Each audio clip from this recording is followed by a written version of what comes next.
My name is Delaney Ashford, and I am 29 years old. On the night of my 19th birthday, while I was on my knees in the kitchen with my blood sugar crashing so fast I could taste pennies in the back of my throat, my sister looked our mother straight in the eye and said I had stolen $4,800 from her Nationals fund to pay for a new insulin pump. My mother, a pediatric nurse who had spent 22 years caring for other people's children, did not check my room. She did not check my bank account. She did not ask me a single question. She pointed at the front door and said, "You have been draining this family since the day you were born. Every syringe, every ER visit, every ambulance ride, it was always you. And now you steal your sister's future to pay for it? You are not sick, Delaney. You are selfish. Get out of my house." It was February 3rd. It was 11:52 at night. The wind chill in Minneapolis that week had been sitting at 18 degrees below zero, and the forecast had been screaming about a ground blizzard since noon.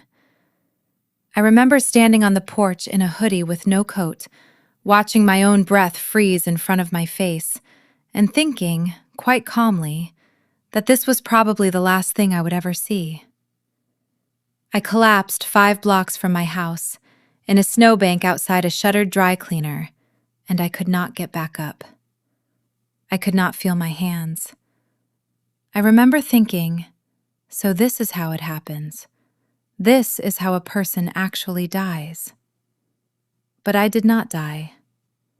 Dr. Naomi Whitfield, chief of endocrinology at Hennepin County Medical Center, was driving home from a double shift when her headlights caught something wrong in the snow at the edge of the road, and she stopped. 10 years later, I stood on a stage in front of 940 people at the Minneapolis Convention Center in a ballroom with my name printed on a screen 20 feet tall behind me.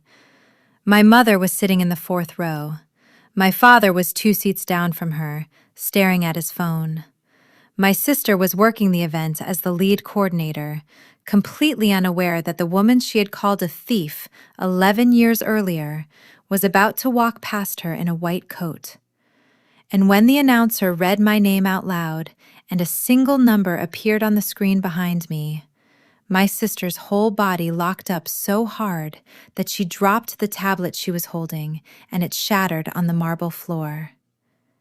Because in that instant, she finally understood exactly what that number meant. But to understand why one number could do that to her, why my mother's face went the color of the tablecloths, why an entire family's version of me came apart in front of 900 strangers, I have to take you back. Not to the blizzard. Further than that. Back to when I was 7 years old, in a hospital bed for the first time in my life, being told that my body was broken in a way that would never be fixed, only managed, every single day for the rest of my life. I was 7 when it started. It was my own birthday party of all things. March 14th, a Saturday, at our old house on Xerxes Avenue in South Minneapolis. There were streamers, a bounce house my dad had rented for $80, and a sheet cake from the Rainbow grocery store with my name spelled wrong on it, Delaney instead of Delaney, which had made me cry before anything else that day had a chance to. I remember eating 2 pieces of that cake and half a bowl of orange sherbet, and I remember being so thirsty afterward that I drank 3 full cups of lemonade and still felt like my mouth was made of sand.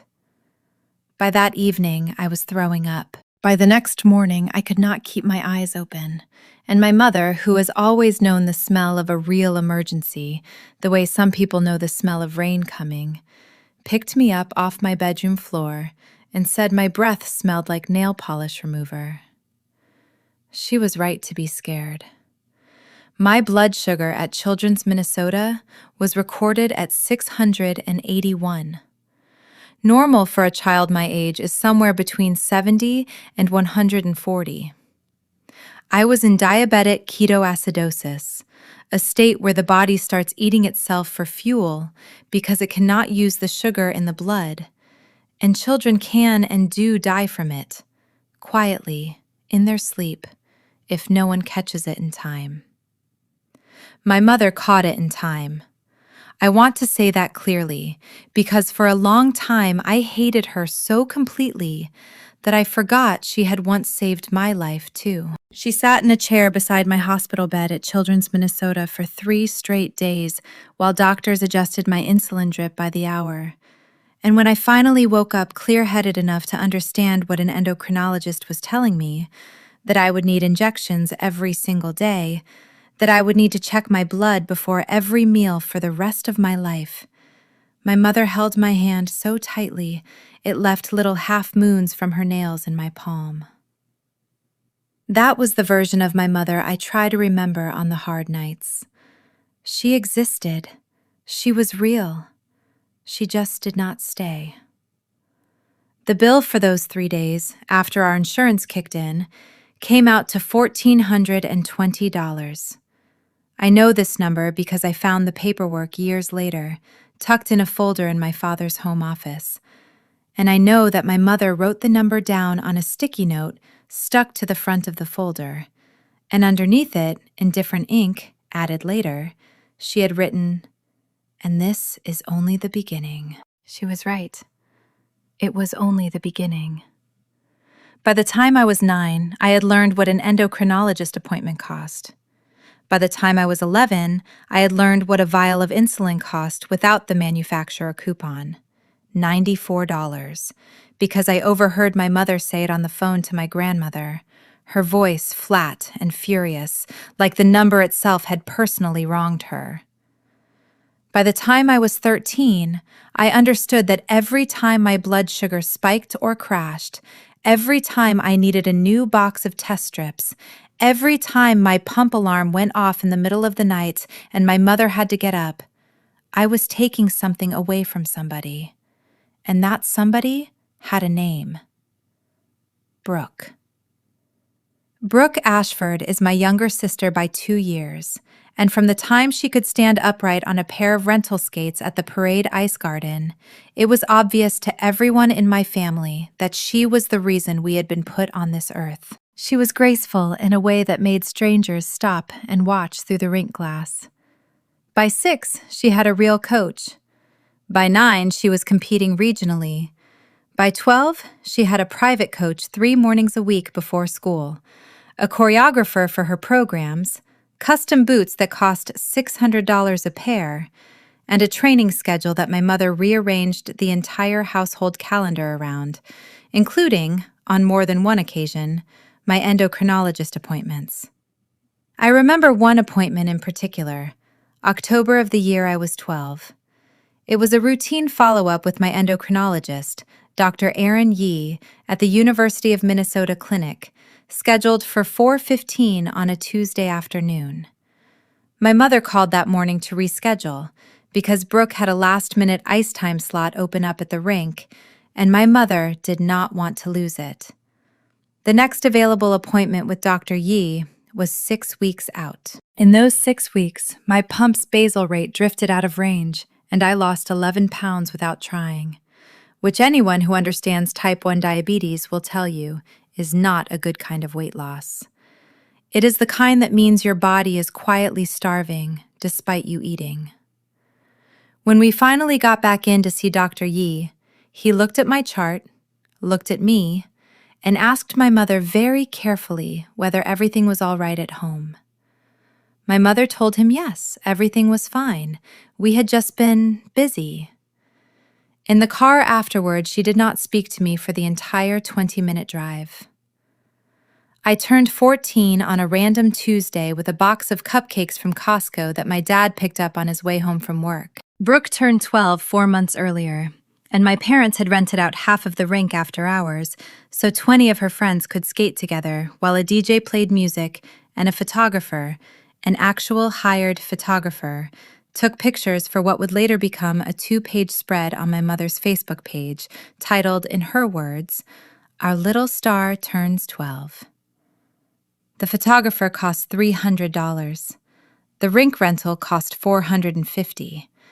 I know these numbers because I saw the receipts on the kitchen counter, and because at 14, I had already started doing what I would keep doing for the next 4 years, which was quietly keeping score. It was April, the spring I was in 8th grade, when what I now think of as the defining injury of my childhood happened, not to my body, but to whatever was left of my place in that family. Brooke had a regional qualifying competition that weekend at an arena in Rochester, 90 minutes from home. She had been training for it for 4 months. That same Friday, during gym class at my middle school, my blood sugar crashed hard during a mile run, dropping so fast that I went gray and folded over on the track before the gym teacher even got my name out. The school nurse called my mother, who had to leave the rink where she was watching Brooke's practice run to come get me. Missing what Brooke would later tell everyone at dinner was the best run of her entire career, the one the coach said was nationals level. In the car on the way home, Brooke, who was 13 at the time, twisted around from the front seat to look at me in the back and said, very quietly, so quietly I almost missed it under the sound of the heater, "You always do this." I asked her what she meant. She said, "Every time something good is about to happen to me, you find a way to make it about you." My mother, driving, did not correct her. She did not say, "That's not fair," or "Your sister can't help her blood sugar," the way I imagine most mothers would. She just kept both hands on the wheel and her eyes on the road, and in the silence that followed, I understood something that would take me another 5 years to fully unpack. In that house, my body was not a medical condition. It was a character flaw. It was a debt Brooke was somehow paying off with every good thing that got interrupted. When I turned 15, my mother sat me down in October to talk about my A1C, the blood test that measures average blood sugar control over 3 months. And she told me, not unkindly, but not gently either, that my A1C had crept up to 8.9, higher than the doctor wanted, and that this was, quote, going to be a problem for insurance costs going forward. I did not fully understand insurance at 15.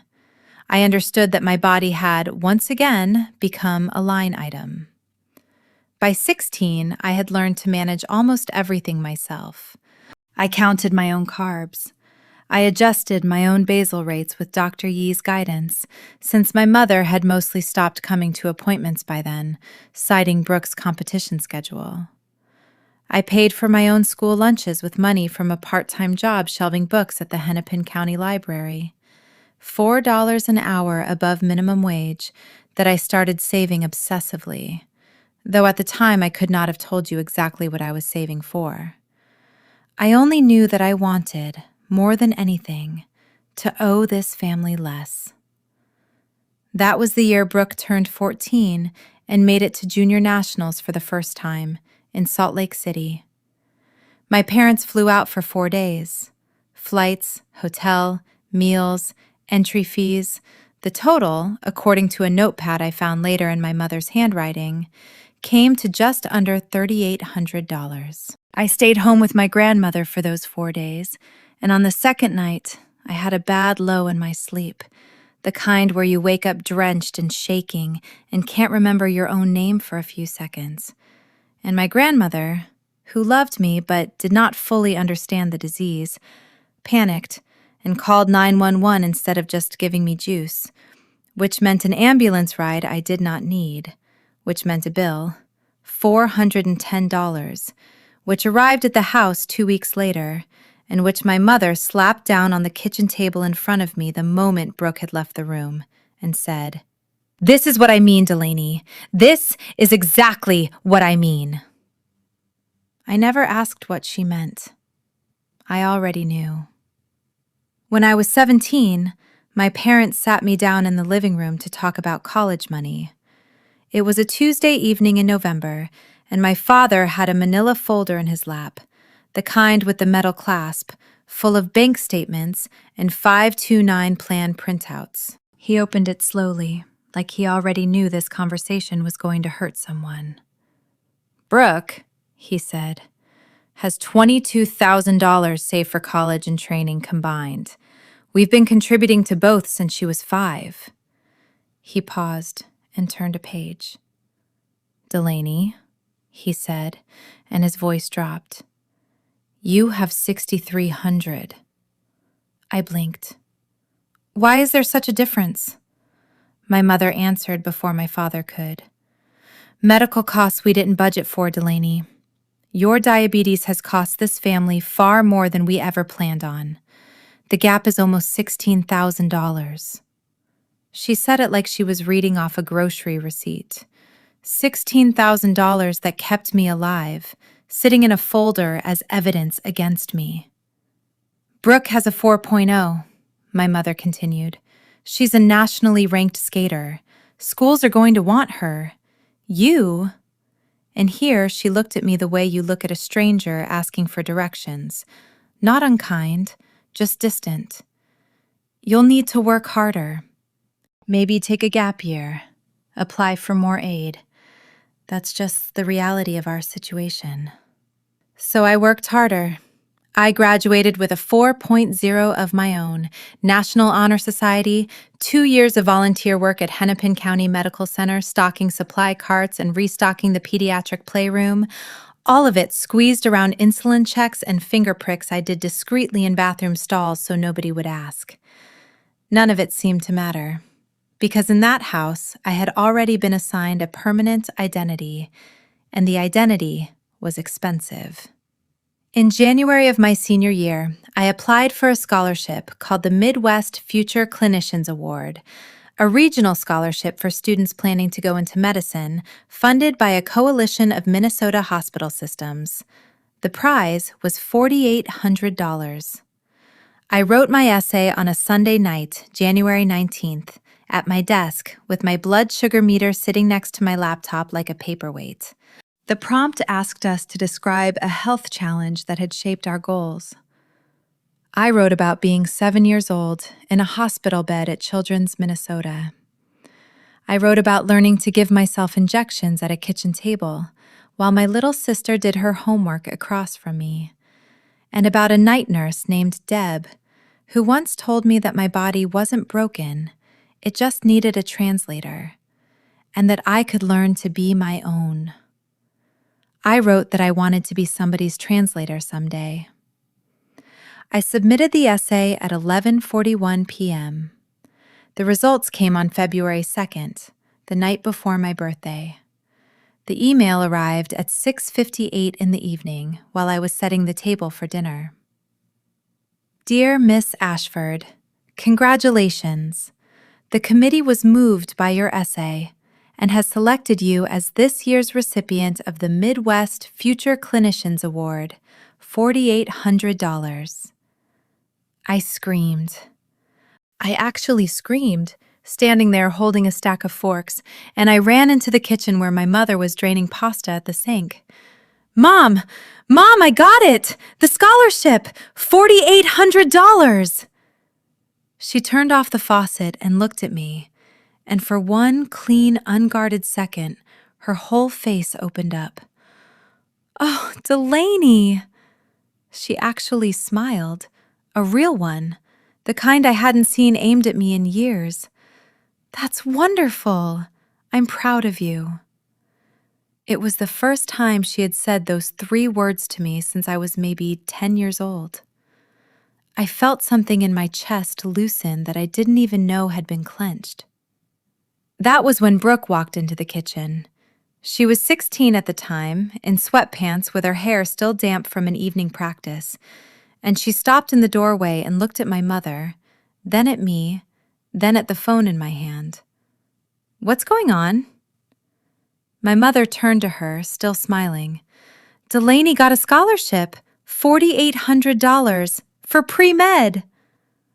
I watched my sister's face very carefully, because some part of me, some old, tired, watchful part, had learned to always watch her face in moments like this. Her smile flickered, just for a fraction of a second, so fast that if I had blinked, I would have missed it. Then it came back, wider than before. "Oh my gosh, that's amazing, Lane!" Her voice was bright, too bright, and underneath the brightness, in her eyes, there was something cold and still.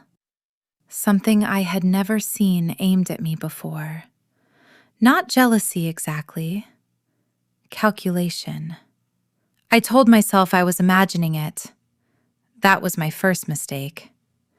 The night before my birthday, February 2nd, we had an early dinner together since my actual birthday fell on a school night.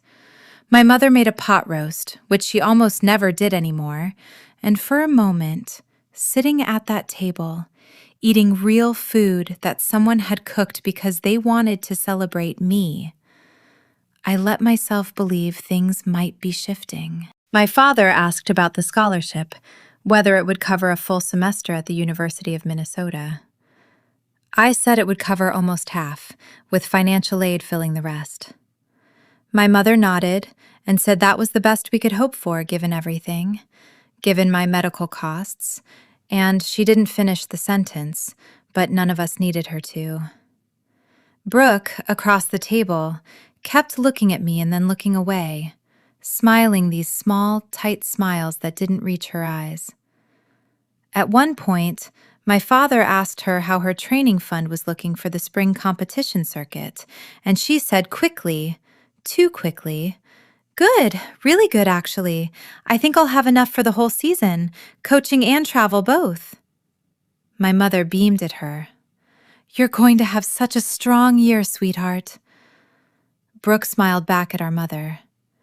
But when my mother looked down at her plate, Brooke's eyes slid over to me, and she smiled again, that same sharp, strange smile from before. I noticed it. I filed it away as odd. I did not ask her about it. That was my second mistake. After dinner, I went up to my room to finish homework. I had a chemistry test the next day, on top of it being my actual birthday, and I just wanted to get to bed early. Around 9 o'clock, there was a knock on my door. I said, "Come in," and Brooke opened it, holding a paperback I had lent her weeks earlier, a novel about two teenagers who meet in a cancer support group. "Hey," she said, her voice soft, almost shy, nothing like her usual clipped, busy tone. "Can I come in for a second?"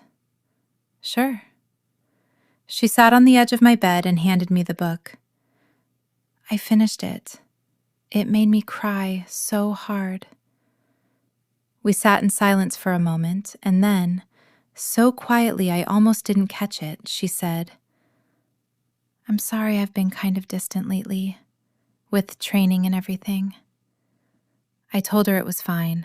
She said, "No, it's not. You're my sister. I actually really love you. You know that, right?" And then she hugged me, and I hugged her back, and for one strange, warm minute, I let myself believe that maybe, finally, after 17 years, something between us was going to get better. "I love you too, Brookie," I told her, using the nickname I hadn't used since we were kids.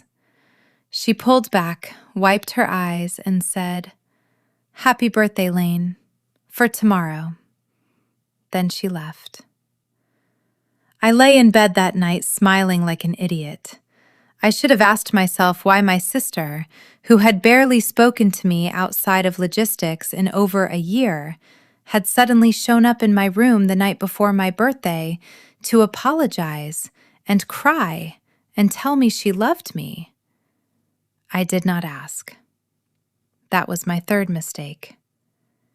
And I had no way of knowing, lying there in the dark on February 2nd at 9:20 at night, feeling loved for the first time in years, that my sister had already made a decision that would end with me lying in a snowbank 26 hours later, or that my mother would believe her without asking a single question. I woke up on February 3rd at 6:45 in the morning, 19 years old. Legally, in Minnesota, that meant nothing had changed overnight, but it felt like it should have. I checked my blood sugar first thing, the way I did every morning of my life. 118, right in range.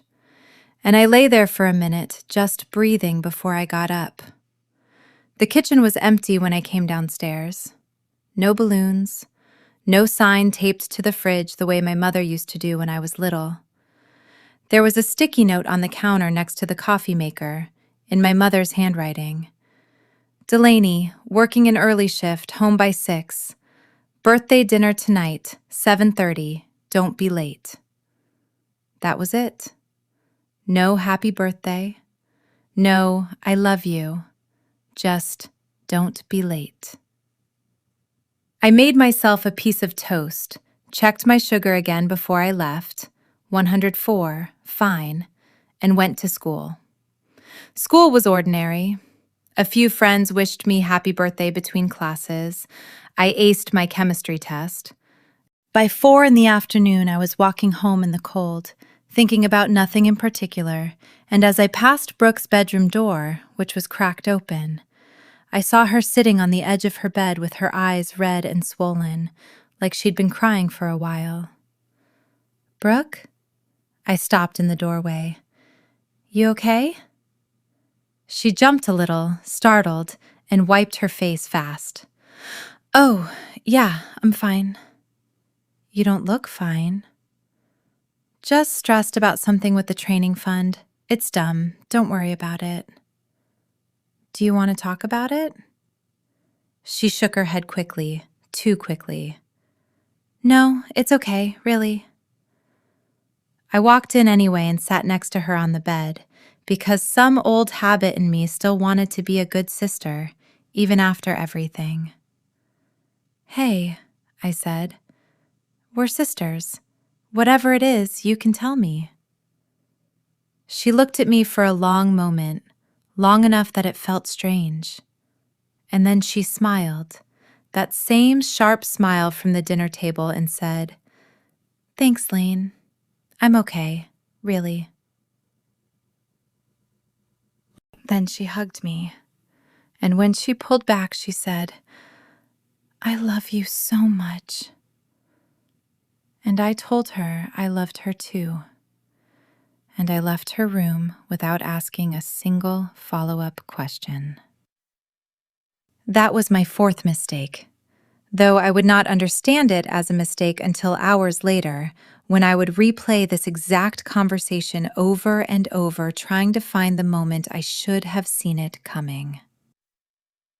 At 6:40 that evening, I was in my room finishing a reading assignment when I heard it. A scream, high and sharp, coming from down the hall. "Mom! My money's gone!" I dropped my pencil and ran into the hallway. My mother was already sprinting up the stairs, my father right behind her, and we all converged in Brooke's doorway at almost the same moment. She was standing in the middle of her room holding a small gray lockbox, the kind you can buy at any office supply store, and her hands were shaking so hard the lid rattled. The box was open. Inside sat 3 $20 bills, $60 total. My mother grabbed the box out of her hands. "What do you mean, gone?" "My training fund." Brooke's voice cracked, tears already running down her face. "I had $4,800 in here. I counted it 3 days ago. It was all there, I swear. And now it's just gone." My mother's face went white. $4,800. Yes, from 2 summers of coaching side jobs, from birthday money, from everything I've saved for nationals travel, and now it's gone. My father stepped forward. "Brooke, when's the last time you actually opened this box?" "Sunday, 3 days ago. I counted every bill. My mother turned in a slow circle, scanning the room like the money might materialize somewhere. Who has access to your room? Brooke hesitated. Her eyes slid toward the doorway, toward me, and something in my stomach dropped before she even said a word. She started, then stopped. I don't want to accuse anyone, but... But what? My mother demanded. Lane came in here yesterday to return my book. Every head in that room turned toward me. Wait, I said, my voice already shaking. I did return the book, but I didn't touch anything else. My mother cut me off. Did you go into your sister's room? Yes, but only to... Did you touch anything in here?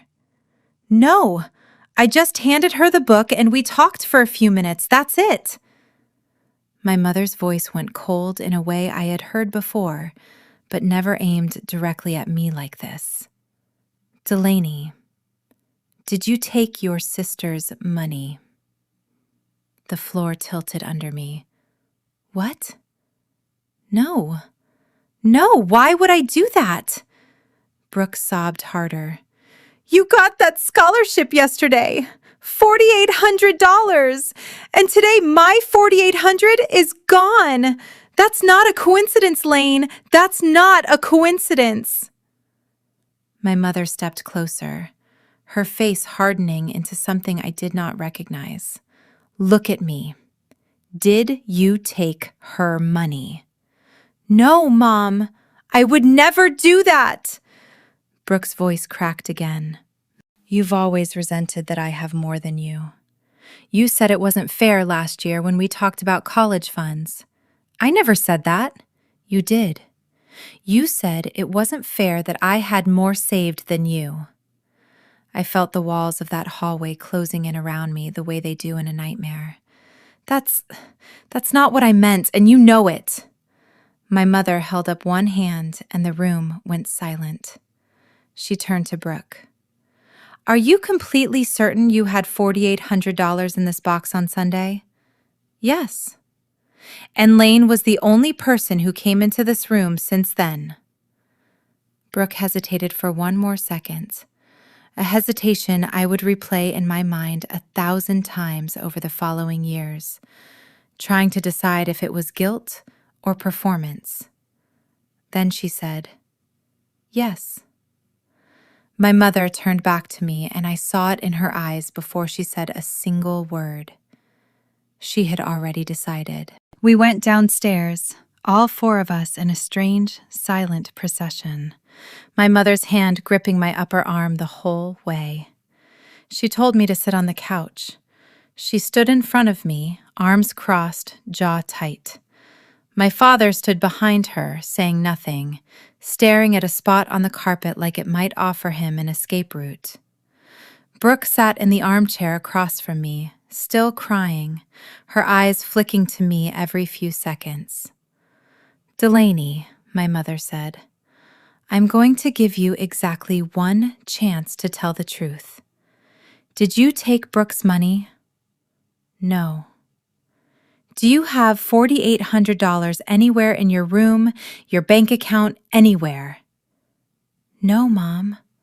I can show you my bank account right now. I don't have... You got a new pump sensor last month. That's not cheap. I froze. It's covered by insurance mostly. I paid the copay myself from my library paycheck. Prove it. I can show you the receipt. I still have it. Let me go get it. Show me. I ran upstairs so fast I nearly tripped on the last step, hands shaking too hard to work the zipper on my backpack at first. I found the folder where I kept my pay stubs and medical receipts and ran back down, thrusting it at my mother. She flipped through it, her jaw working like she was chewing on something bitter. This shows $140 a paycheck, every 2 weeks. That's $280 a month. And you're telling me you saved enough to cover a scholarship application fee, a pump copay, and still have anything left over? I've been saving for 2 years, Mom. I barely spend anything on myself, you know this. She threw the folder down onto the coffee table so hard, papers slid out onto the rug. You have been taking from your sister for months, haven't you? And the second that scholarship came through yesterday, you figured nobody would notice a little more. Mom, please, I didn't. She stepped closer, and her voice dropped into something low and shaking, a register I had never heard from her before, not even in the worst of my hospital stays. Do you know what you are, Delaney? You have been bleeding this family dry for 19 years. Every syringe, every ER visit, every single ambulance ride, it was always for you. Always about you. And we gave up vacations, we gave up savings, we gave up everything for you. And now, you steal from your sister's future for what? To buy medical equipment you should have learned to manage without by now? I didn't take anything. I swear to you, don't lie to me. She grabbed my arm and hauled me to my feet with a strength I didn't know she had. She dragged me to the front door and threw it open. The wind that came through it was so cold it felt like a physical blow, and I could see, past the porch light, snow coming down in a wall so thick the neighbor's house across the street had disappeared entirely. Mom, wait! It's a blizzard out there, please! I don't have a daughter who steals from her own sister. Get out. If you come back tonight, I am calling the police. Do you understand me? I looked past her at my father. He was staring at the floor. Dad! Dad, please! Say something! He did not look up. I looked at Brooke, who was crying into her hands in the doorway to the living room. But in the half-second before my mother shoved me out onto the porch, I saw her look up through her fingers, and for just a moment, so brief I would spend years afterward wondering if I had imagined it out of desperation, I saw her smile. My mother pushed me out onto the porch. I stumbled, caught myself on the railing, and the door slammed behind me so hard the porch light rattled in its socket. I heard the deadbolt turn. It was 8:47 p.m. on February 3rd, my 19th birthday. The wind chill was 19 below zero, and I had nothing on but a hoodie, jeans, and an insulin pump clipped to my waistband with maybe a day and a half of reservoir left in it. I stood frozen on that porch for a full minute, just staring at the door, half expecting it to open again, half expecting someone, anyone, to come to their senses. Nobody did. I started walking because standing still felt more dangerous than moving, though I had no idea where I was walking to. My phone was at 14% battery. I had no coat, no gloves, no hat, just the hoodie and a pair of sneakers that were already soaked through by the second block. I tried my best friend, Priya, first. It rang 4 times and went to voicemail. I tried a boy I'd been sort of seeing, Marcus, and it went straight to voicemail without ringing at all, which meant his phone was off. It was a Friday night. Everyone was somewhere warm, at a party, at a movie, living a version of Friday night that did not include their friend freezing to death 4 blocks from her own house. I made it to a Caribou Coffee on Nicollet Avenue, about a mile from home, at 9:20. The sign in the window said they closed at 9. I stood outside anyway, cupping my hands against the glass, staring at the dark, empty tables, and I felt something close to despair for the first time that night. The real kind. The kind that sits in your chest like a stone. I kept walking. There was a Perkins a few blocks further that I knew stayed open 24 hours, and I made it there by 9:50, shivering so hard my teeth were clattering together audibly. I sat down in a booth in the back corner and put my hands flat on the table, trying to will feeling back into my fingers. A waitress noticed me after about 15 minutes and asked, not unkindly, if I was ordering anything. I told her I didn't have any money on me. She looked at me for a second, glanced toward the kitchen, and said quietly that she could get in trouble letting me sit there without ordering, but she'd bring me a water and give me 20 minutes. She brought the water. 12 minutes later, a manager came by and told me, more firmly, that I needed to either order something or head out, that it was a liability thing. I left. My phone read 8%. By 10:35, I had made my way to the light rail station at Lake Street, thinking at least it would be enclosed, out of the wind, and there were a handful of other people there too, mostly people who looked like they had nowhere else to be either. An older man in a canvas coat that had seen better decades looked at me for a long moment and asked if I was okay. I told him I was fine. He said I didn't look fine, which was true, and after a minute he took off his coat, an actual coat, patched at one elbow and smelling like cigarettes and cold air, and held it out to me. I told him I couldn't take it. He said, "You're shaking harder than me, kid, and I got another one at the shelter." I put it on. I started crying right there on the platform and thanked him more times than was probably necessary. He just nodded and walked off toward the far end of the platform, and I never saw him again. And I have thought about him more times in the last 10 years than almost anyone else in this story. At 11:40, a transit officer came through checking on people at the station. When he got to me, he asked how old I was. I told him 19. He asked if I had somewhere to go. I hesitated because I didn't know what would happen if I said no. Would he call someone? Take me somewhere I didn't want to go? Yes, I lied. He studied me for a second, the way people do when they know you're lying but don't have the authority or the time to press it. And then he said there was a shelter on Franklin Avenue that took walk-ins until 1 a.m., about a mile and a half away. I thanked him and told him I'd head there. My phone read 4%. A mile and a half. I told myself I could make it. I started walking again around midnight. The snow had let up slightly, but the wind had picked up in its place, cutting straight through the borrowed coat, through my hoodie, through whatever was left of my body heat. I made it maybe 8 blocks before I felt it starting, the tightness low in my stomach, the shakiness that meant my blood sugar was dropping and dropping fast, made worse by the cold, made worse by the walking, made worse by every single thing about that night.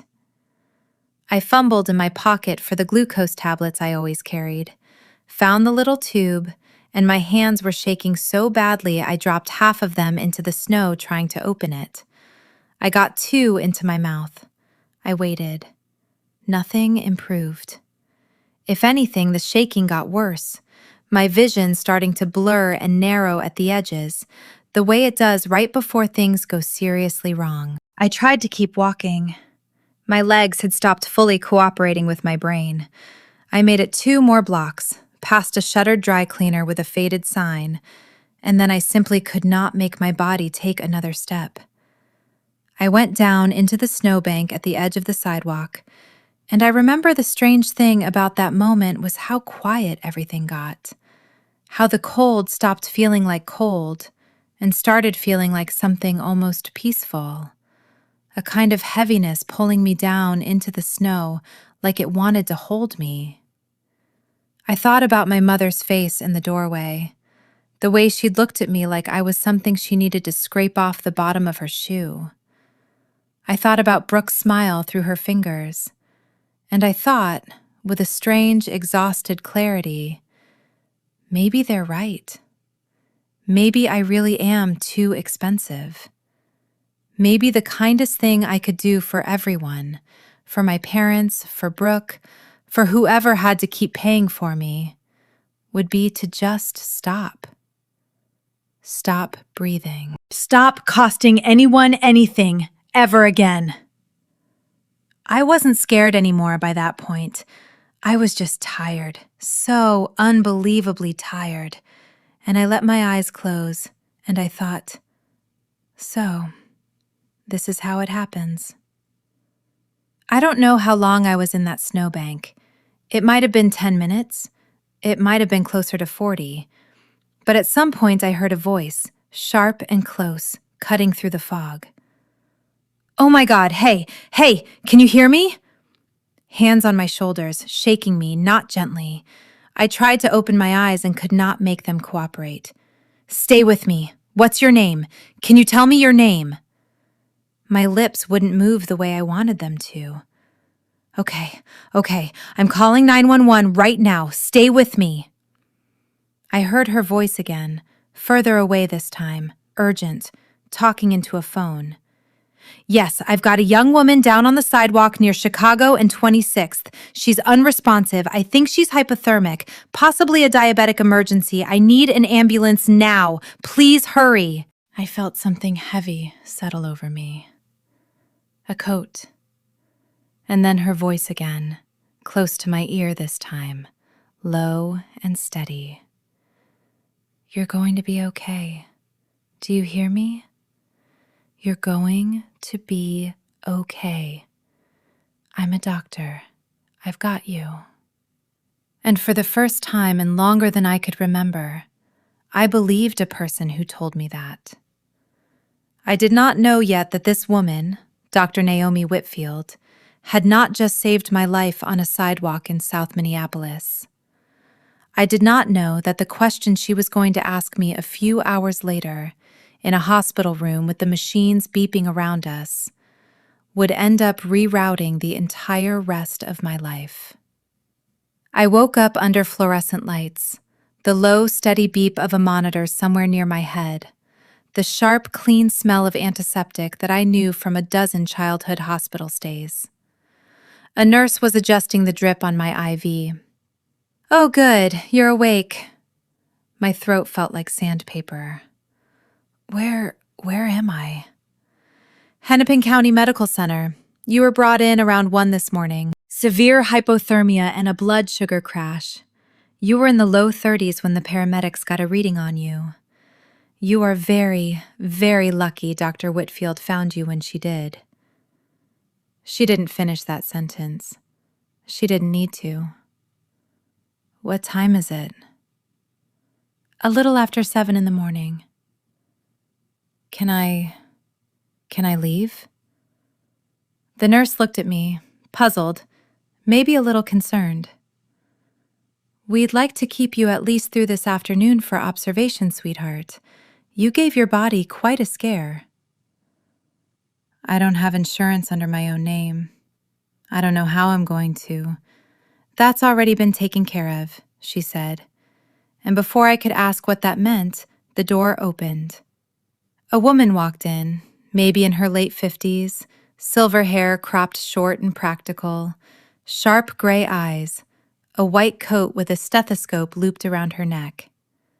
The nurse nodded to her and slipped out. The woman pulled a chair up beside my bed and sat down without asking, the way people do when they've spent 30 years in rooms like this one and know exactly how much space they're allowed to take. You're awake. Good. She studied my face for a moment. I'm Dr. Naomi Whitfield. I'm the chief of endocrinology here. I'm also the person who found you last night. Thank you, I whispered. I don't know what to say. What's your name? Delaney Ashford. Delaney. She said it slowly, like she was testing the weight of it. That's a strong name for someone who just survived a night like that. I didn't know how to respond to that, so I said nothing. She leaned forward, elbows on her knees. The nurse tells me you don't have insurance listed under your own name. Is that true? My parents have insurance, but I trailed off. She waited. She didn't fill the silence the way most adults do when a teenager goes quiet in front of them. She just waited, patient, like she had all the time in the world, which, as I would learn, was one of the things that made her such a remarkable doctor. "I can't go home," I finally said. "Why not?" And so I told her everything. I told her about being 7 years old at my own birthday party. I told her about the pump copays and the missed appointments and the ambulance ride that cost $410. I told her about Brooke, about the lockbox, about the accusation, about the door slamming and the deadbolt turning and the walk through a 1.5 miles of blizzard looking for somewhere, anywhere, warm. When I finished, Dr. Whitfield sat quietly for a long moment, her jaw working slightly, like she was chewing on something that had gone bitter in her mouth. "How old are you?" she finally asked. "I turned 19 yesterday." "So you're a legal adult?" "Yes." She nodded slowly. "Then you don't need your parents' permission for anything regarding your medical care. And you certainly don't need to go back to a house where someone accused you of something you didn't do and threw you out into -19 wind chill." She looked at me steadily. "Delaney, I want to ask you something, and I want you to actually think about it before you answer. If you could have any life at all, no limits, no obstacles, nobody telling you what you're worth or what you cost, what would you choose?" Nobody had ever asked me that question in my entire life. I thought about it, really thought about it, longer than felt comfortable in the silence of that hospital room. "I'd be a doctor," I finally said. "I'd help kids like me. Kids who feel like their own bodies are a bill somebody else has to pay. I'd want them to know they're not a burden, that they're just sick, and being sick isn't a character flaw." Dr. Whitfield's eyes went glassy, and she reached out and took my hand, her grip firm and warm. "Then that's exactly what we're going to do." I didn't understand. "What do you mean?" "I mean," she said, "you are going to stay with me temporarily until you're on your feet. I have a spare room. You'll work part-time here at the hospital, administrative work in medical records, nothing that requires certification, just enough to cover your own expenses and start building savings. You'll apply to the University of Minnesota. I will personally write you a letter of recommendation." I could not speak for a long moment. "Why?" I finally managed. "Why would you do this for a total stranger?" She looked away from me toward the window, where the last of the snow from the night before was still coming down in thin, lazy flakes. "I had a son once. His name was Caleb. He'd be 26 now." "What happened to him?" "He was diagnosed with type 1 diabetes when he was 14. Same as you were, essentially, in that everything changed overnight. We managed it as well as we could, but insulin got expensive, our insurance situation changed when his father and I divorced, and I made the mistake once, exactly once, of stretching out a supply of insulin longer than I should have because I was scared of the cost that month. He went into ketoacidosis in his sleep. We found him the next morning. He was 16. Her voice did not break, exactly, but it thinned out, the way a wire does right before it snaps. I have spent every day since then believing that if he had been anyone else's son, if he'd had a mother who wasn't so terrified of a bill, he might still be alive.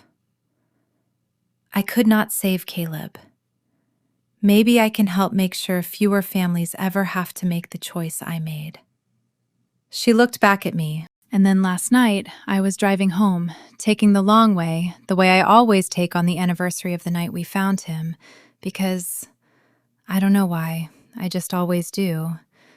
And there you were, in the snow, at almost exactly the same age he was. I started crying. She reached over and squeezed my hand once, hard, and did not let go for a long time. At 7:30 that morning, she stepped out into the hallway and made a phone call to a lawyer she knew, asking about the legal standing of a 19-year-old with no home, about temporary housing arrangements, about how quickly someone could be enrolled at the university with a scholarship already in hand. She came back in 20 minutes later with a plan already sketched out on the back of a prescription pad. "Here's what we're going to do," she said. "You'll stay with me for now.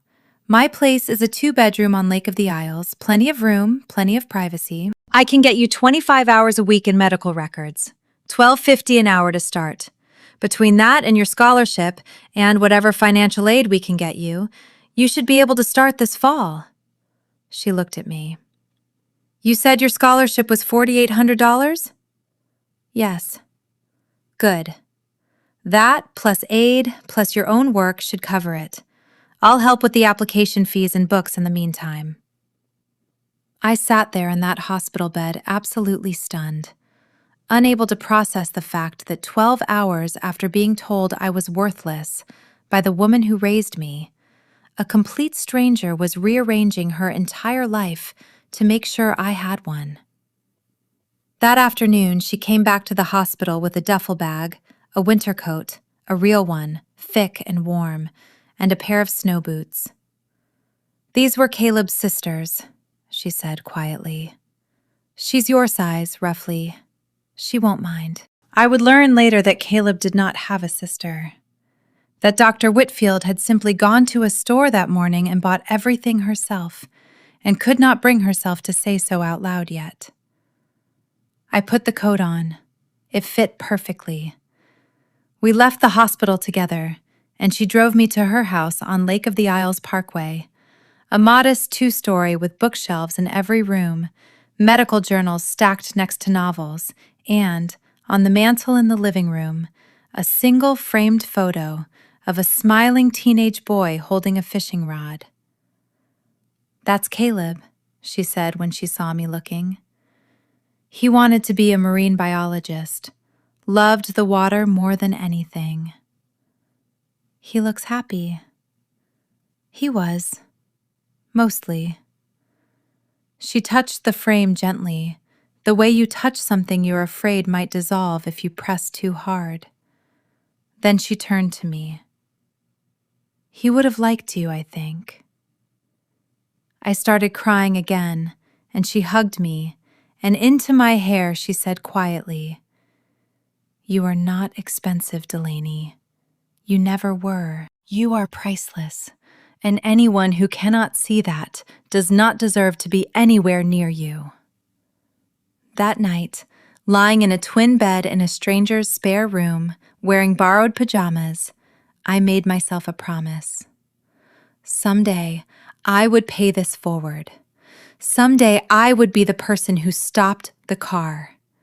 But first, I had to survive long enough to build something worth building. The first month was the hardest.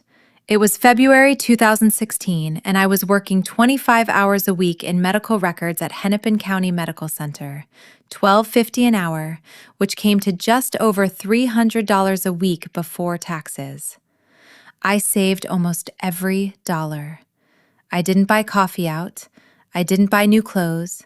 Dr. Whitfield refused to take rent from me, which meant every paycheck went straight into a savings account I'd opened at a credit union 3 blocks from her house.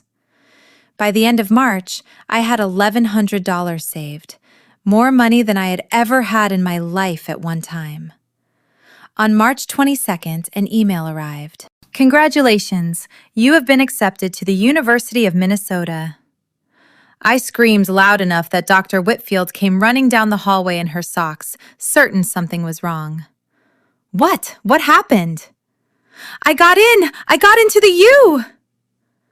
She hugged me so tightly I genuinely could not breathe for a second, which, given everything, felt like a strange kind of miracle in itself. "I knew you would," she said into my shoulder. I knew it the second I read your scholarship essay.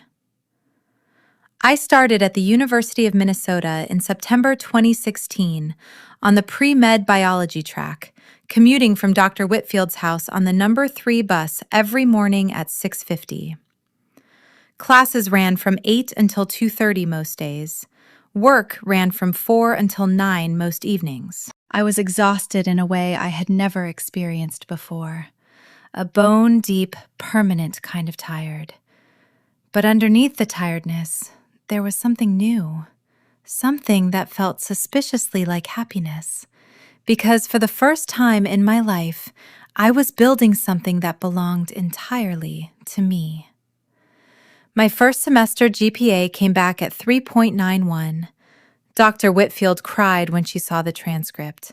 Actual tears, standing in her kitchen holding a printed page like it was a photograph of something precious.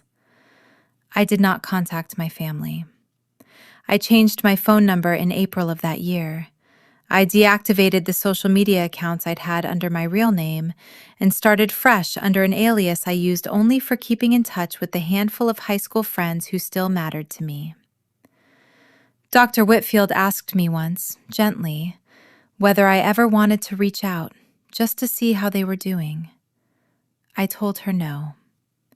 Some doors, once closed, needed to stay that way. But at night, more often than I liked to admit, I dreamed about my mother's face in that doorway and about Brooke's smile through her fingers, and I would wake up gasping, not from a blood sugar crash, but from something closer to rage, the kind that doesn't have anywhere useful to go. In my second year at the U, I started volunteering in the pediatric emergency department at the University of Minnesota Masonic Children's Hospital, logging over 200 hours that year alone. I watched children come through those doors in diabetic ketoacidosis, the same condition that had nearly killed me at 7, the same condition that had actually killed Dr. Whitfield's son. I watched exhausted, terrified parents who could not afford the insulin their kids needed, rationing vials that were meant to last 2 weeks over 2 months instead, hoping desperately that hoping would be enough. One night in November 2017, a mother brought in her 9-year-old son.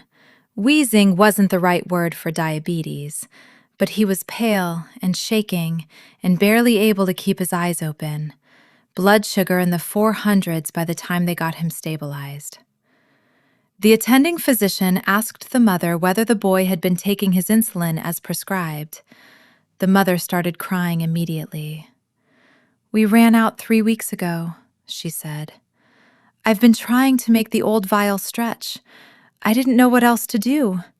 It's $400 a month, even with the coupon, and I couldn't." I stood at the edge of that curtain and thought, this is me. This could have been me if Naomi hadn't taken the long way home that night. And I made a decision right there in that hallway that I carried with me for the rest of my life. That night, I told Dr. Whitfield, sitting at her kitchen table over cold takeout, I want to start something. A nonprofit, free insulin and supplies for families who can't afford them, education, advocacy, all of it. She looked at me for a long moment. "That's an enormous goal, Delaney. I know it'll take years. I know it will too." She smiled, the first real smile I'd seen from her in weeks. "Then let's get started." In 2018, during my junior year, something happened that changed the shape of everything I thought I understood about that night in the snow. I was scrolling through Instagram at 2:30 in the morning, unable to sleep, when a suggested account popped up. Brooke Ashford. I hadn't looked at her profile in almost 2 years. I hesitated for a long time, my thumb hovering over the screen, and then I clicked. Her profile was public, nearly 9,000 followers by then, mostly skating fans and sponsors. Photos of her at competitions, photos in designer athletic wear, photos with a boyfriend I didn't recognize standing outside a car dealership. I scrolled down, further and further back, And then I stopped scrolling entirely. A photo from February 4th, the day after I had collapsed in the snow. Brooke, standing outside a boutique on Grand Avenue in St. Paul, holding a shopping bag with a designer logo on it, smiling wide for the camera. The caption read, "Finally got the boots I've been dreaming about. Thank you, Mom and Dad, for believing in me always. Worth every penny of the $4,700. Best birthday gift a girl could ask for." I stared at that number for what felt like a very long time. $4,700. Not exactly $4,800. Close enough that a difference of $100 could easily be explained by a discount, a coupon, sales tax adjustments, anything. The day after I had nearly died in a snowbank because she said that exact amount of money had disappeared from her lockbox. I took a screenshot. I sat on the edge of my bed for nearly an hour just staring at it, feeling something hot and enormous rising in my chest. She took the money herself. She hid it, staged the empty box, cried on command, pointed at me, and then went out and bought herself a pair of boots while I was lying in a snowbank with my body temperature dropping toward 94 degrees. She had planned it. Maybe not perfectly, maybe not every detail, but enough of it. Enough for me to understand, finally and completely, that the apology in my room the night before, the hug, the tears, all of it had been a performance, a soft landing she built for herself before she pushed me off a cliff. I wanted to send that screenshot to my mother immediately. I wanted to send it to everyone we had ever known. But Dr. Whitfield had told me something months earlier, sitting on her porch one evening, that stuck with me every time I felt that pull toward revenge. "Revenge keeps you tethered to the very people who hurt you," she'd said. "It keeps you small, stuck rewriting their story instead of writing your own. Build something so large that she becomes irrelevant to it." So I saved the screenshot, not to use, but to remember. To remember that I was not her. That I would never be her, no matter how much it might have felt good for one hot, blinding minute to make her feel even a fraction of what she had made me feel. I graduated from the University of Minnesota in May 2020, summa cum laude, 3.96 GPA, in the middle of a pandemic that turned the ceremony into a strange, quiet, drive-through affair in a parking lot outside the football stadium. Dr. Whitfield sat in her car in the lot next to mine, honking her horn and crying behind sunglasses, and I walked across a makeshift stage in a mask and thought, this is mine, not theirs, mine. In July of that year, another email arrived. "Dear Miss Ashford, it is our pleasure to offer you admission to the University of Minnesota Medical School, with a full academic scholarship covering tuition for all 4 years." I called Dr. Whitfield immediately. She picked up on the first ring. "I got in," I told her. Silence on the line for a second, then, "I knew you would." "This is because of you, Naomi." "No, Delaney. This is because of you." I just stopped the car. I started medical school at the University of Minnesota in August 2020. In March of that same year, in the strange, frightened early weeks of the pandemic, Dr. Whitfield and I officially filed the paperwork to found what we called the Bridge to Insulin Fund, a nonprofit built around a single mission statement that we printed on our very first batch of business cards. No child should ever feel like a bill their family can't pay. We launched with $62,000 in seed donations, most of it from Dr. Whitfield's own retirement savings and a small circle of physician colleagues she had spent decades earning the trust of. In our first month, We helped 31 children get insulin and supplies they otherwise would have gone without. By the end of 2020, that number had grown to 310. By 2022, it was just over 1,100.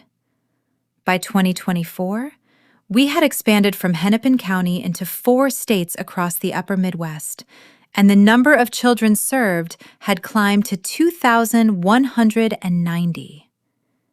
2,190. I want you to remember that number because it matters later. I did the math myself, sitting at my kitchen table one night with a calculator and a calendar spread out in front of me. February 3rd, the night I was thrown out, to March 1st, 2020, the day we officially incorporated Bridge to Insulin. 2,190 days exactly. Every child that fund had ever helped represented, symbolically, a single day I had survived between the worst night of my life and the night I finally started building something out of it.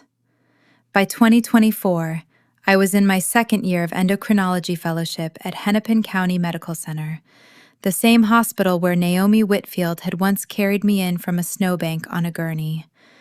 I was now the one running the pump clinic on Tuesday afternoons, the one sitting across from scared 19-year-olds and telling them their bodies were not broken, only in need of a translator. And Bridge to Insulin had grown from a folder of paperwork on a kitchen table into an organization with 11 full-time staff and a board of directors that included 2 hospital system CFOs and a state senator. In December of 2024, an email arrived with the subject line, Minnesota Health Leaders Under 30 Nomination Notice. Dear Dr. Ashford, you have been nominated for this year's Rising Physician Award by the Minnesota Medical Alliance, recognizing physicians under the age of 30 who have demonstrated exceptional impact in their communities. The award ceremony would be held on February 3rd, 2025. 10 years to the exact day. I stared at that email for a long time before I scrolled down to the attached preliminary guest list, VIP section, Table 4. Carol Ashford, RN, guest of Twin Cities Health Partners. Daniel Ashford, guest. Brooke Ashford, Senior Event Coordinator, Ellis and Vance Event Productions, contracted for evening logistics. All 3 of them, in the same room. 10 years to the day since they had thrown me out into a blizzard, and none of them had the faintest idea I was about to walk in wearing a white coat with my own name embroidered on the pocket. Dr. Whitfield found me sitting at my own kitchen table that evening, staring at my laptop screen, unmoving. What's wrong? I turned the laptop toward her. She read it twice, slowly, then looked up at me. Are you going to accept the nomination? They'll all be there, Naomi. I know they will. I know. I don't know if I'm ready to be in the same room as them. She sat down across from me and took both of my hands in hers, the way she had in that hospital room 10 years earlier. Delaney, do you want to hide from them for the rest of your life? Or do you want to rise right in front of them so they finally have to see exactly who you became without their help? I accepted the nomination that night. I spent the next 6 weeks writing and rewriting a speech, timing it, cutting it down, building it back up, reading it out loud to Dr. Whitfield in her living room a dozen times until I had it close to memorized. I never once mentioned my family by name in that speech. I didn't need to. I put the number 2,190 right at the center of it, the way you'd set a stone into a ring, and I decided, on the night of February 2nd, exactly 1 day before the ceremony and exactly 1 day before the 10th anniversary of the worst night of my life, that I was finally ready to say it out loud, in front of everyone who had ever told me I cost too much to keep. Dr. Whitfield asked me that night, sitting across from me at her kitchen table for what felt like the 100th important conversation we'd had in that exact spot. "Are you ready to see them tomorrow?" I thought about it for a long moment before I answered. "I've been ready for 10 years, I told her. "The real question is whether they're ready to see me." February 3rd, 2025, 6 o'clock in the evening. The Grand Ballroom at the Minneapolis Convention Center. I arrived with Dr. Whitfield at 5:45, and the ballroom itself nearly took my breath away. Crystal chandeliers hanging in 3 long rows across the ceiling. 110 round tables draped in deep navy linen. A stage at the far end with an LED screen behind it that must have been 20 feet across. 940 guests, according to the program. Doctors and nurses and hospital administrators, philanthropists, 2 state legislators, and a scattering of local news reporters near the back, with cameras already set up on tripods. I was wearing a charcoal gray dress under my white coat, my stethoscope looped around my neck the way I always wore it, my name embroidered in small navy letters over the left breast pocket. Dr. D. Ashford. Dr. Whitfield squeezed my hand as we walked in. "You've got this," she said. "Whatever happens tonight, you have already won more than they will ever understand." We were seated at table 2, close to the stage, reserved for that evening's award nominees. As we walked past table 4, I saw her, my mother. She was wearing a deep emerald dress, her hair shorter than I remembered it, threaded through with more gray than I expected for a woman only in her mid-50s. She was laughing at something someone at her table had said, completely unaware, completely at ease. She did not look up as I passed within 10 feet of her.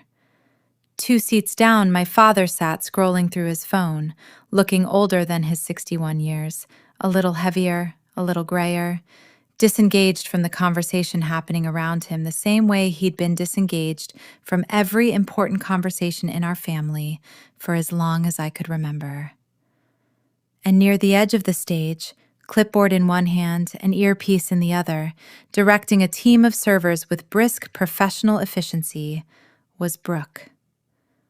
She had grown into a striking woman, tall, polished, her dark hair pulled back into a severe, elegant twist, wearing a fitted black dress that looked more like a uniform than an outfit, the kind event coordinators wear so they blend into the background of someone else's night. She glanced up as I walked past, her eyes sweeping over me the way you sweep over any stranger in a crowded room. No flicker of recognition at all. To her, I was simply another doctor in a white coat, one face among 940. I sat down at table 2 beside Dr. Whitfield, 5 seats from the stage stairs, and I counted my own breaths, in, out, the way I'd trained myself to do in moments of high stress, a habit left over from years of managing both my blood sugar and my own nervous system at the same time. The ceremony began at 6:30. There were 5 awards presented before mine: Lifetime Achievement in Nursing, Excellence in Rural Healthcare, Outstanding Hospital Administrator, Community Health Innovator, and a special recognition for a retiring pediatric surgeon that ran nearly 15 minutes with a standing ovation. Through all of it, I sat very still, watching Brooke move between tables in my peripheral vision, watching my mother laugh and clink glasses 2 tables over, feeling something in my chest tighten with every passing minute. Not from fear exactly, but from the sheer, dense weight of anticipation. At 7:52 p.m., the evening's host, a woman in her 50s with silver hair and a sharp navy suit, stepped up to the podium for the 6th award of the night. "Our next honor," she said, "goes to a physician under the age of 30 who has demonstrated truly exceptional impact in the field of endocrinology, and beyond that, in the broader fight for medical equity across our state. This year's recipient has not only excelled clinically in one of the busiest emergency and endocrine departments in the Twin Cities, but has also co-founded a nonprofit organization that has, to date, changed the lives of well over 2,000 children and their families. The screen behind her flickered to life. A short video began to play, footage of me at the pump clinic, laughing gently with a scared 13-year-old while I showed her how to change an infusion set. Footage of bridge to insulin distribution days, families lined up in a church basement in St. Cloud, a warehouse in Duluth, volunteers loading boxes of insulin and syringes into the trunks of cars whose owners were crying with relief. A mother's voice narrated over the footage. Before bridge to insulin, my son missed 31 days of school last year because we couldn't always afford his supplies. This year, he hasn't missed a single one. Another voice. They gave us 6 months of insulin for free, no questions asked, no paperwork nightmare.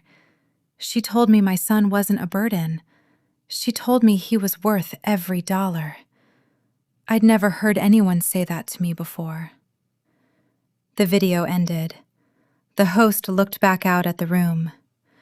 Please join me in welcoming this year's Rising Physician of the Year, Dr. Delaney Ashford.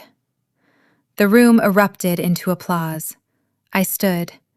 Dr. Whitfield stood with me, already crying, clapping so hard her palms must have stung. I walked toward the stage, 12 steps across the carpet, and as I passed table 4, I heard it. A sharp, involuntary inhale. My mother's voice, quiet but unmistakable. Oh my God. I did not look. I kept walking, my eyes fixed on the stairs. I heard Brooke's voice somewhere behind me, strangled, disbelieving.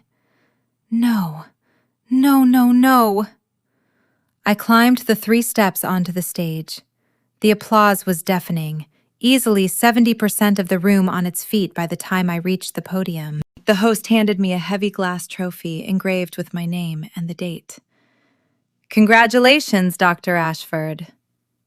Thank you, I told her, and she stepped aside and I stood alone at the microphone in front of 940 people, my mother in table 4 with one hand pressed flat against her mouth, my father staring at me now, frozen, his phone forgotten on the table in front of him. And Brooke, near the edge of the stage, her clipboard slipping from her fingers and clattering to the marble floor, her hands shaking visibly, even from where I stood. I took a breath, and I began. Thank you. 10 years ago tonight, I turned 19 years old. It was February 3rd. It was snowing in Minneapolis, and the wind chill had dropped to 19 degrees below zero. And on that night, I was thrown out of my own home. The room went quiet, the particular kind of quiet that happens when 900 people simultaneously realize they are hearing something they were not expecting. I have had type 1 diabetes since I was 7 years old, and for 12 of the 19 years I lived under my parents' roof, I was told in 100 different ways that I was expensive, that I was a burden, that every syringe, every appointment, every ambulance ride was a debt I owed my family and could never fully repay. On the night of my 19th birthday, I was accused of stealing money I never touched, and the people who were supposed to know me best believed that accusation without asking me a single question. I paused.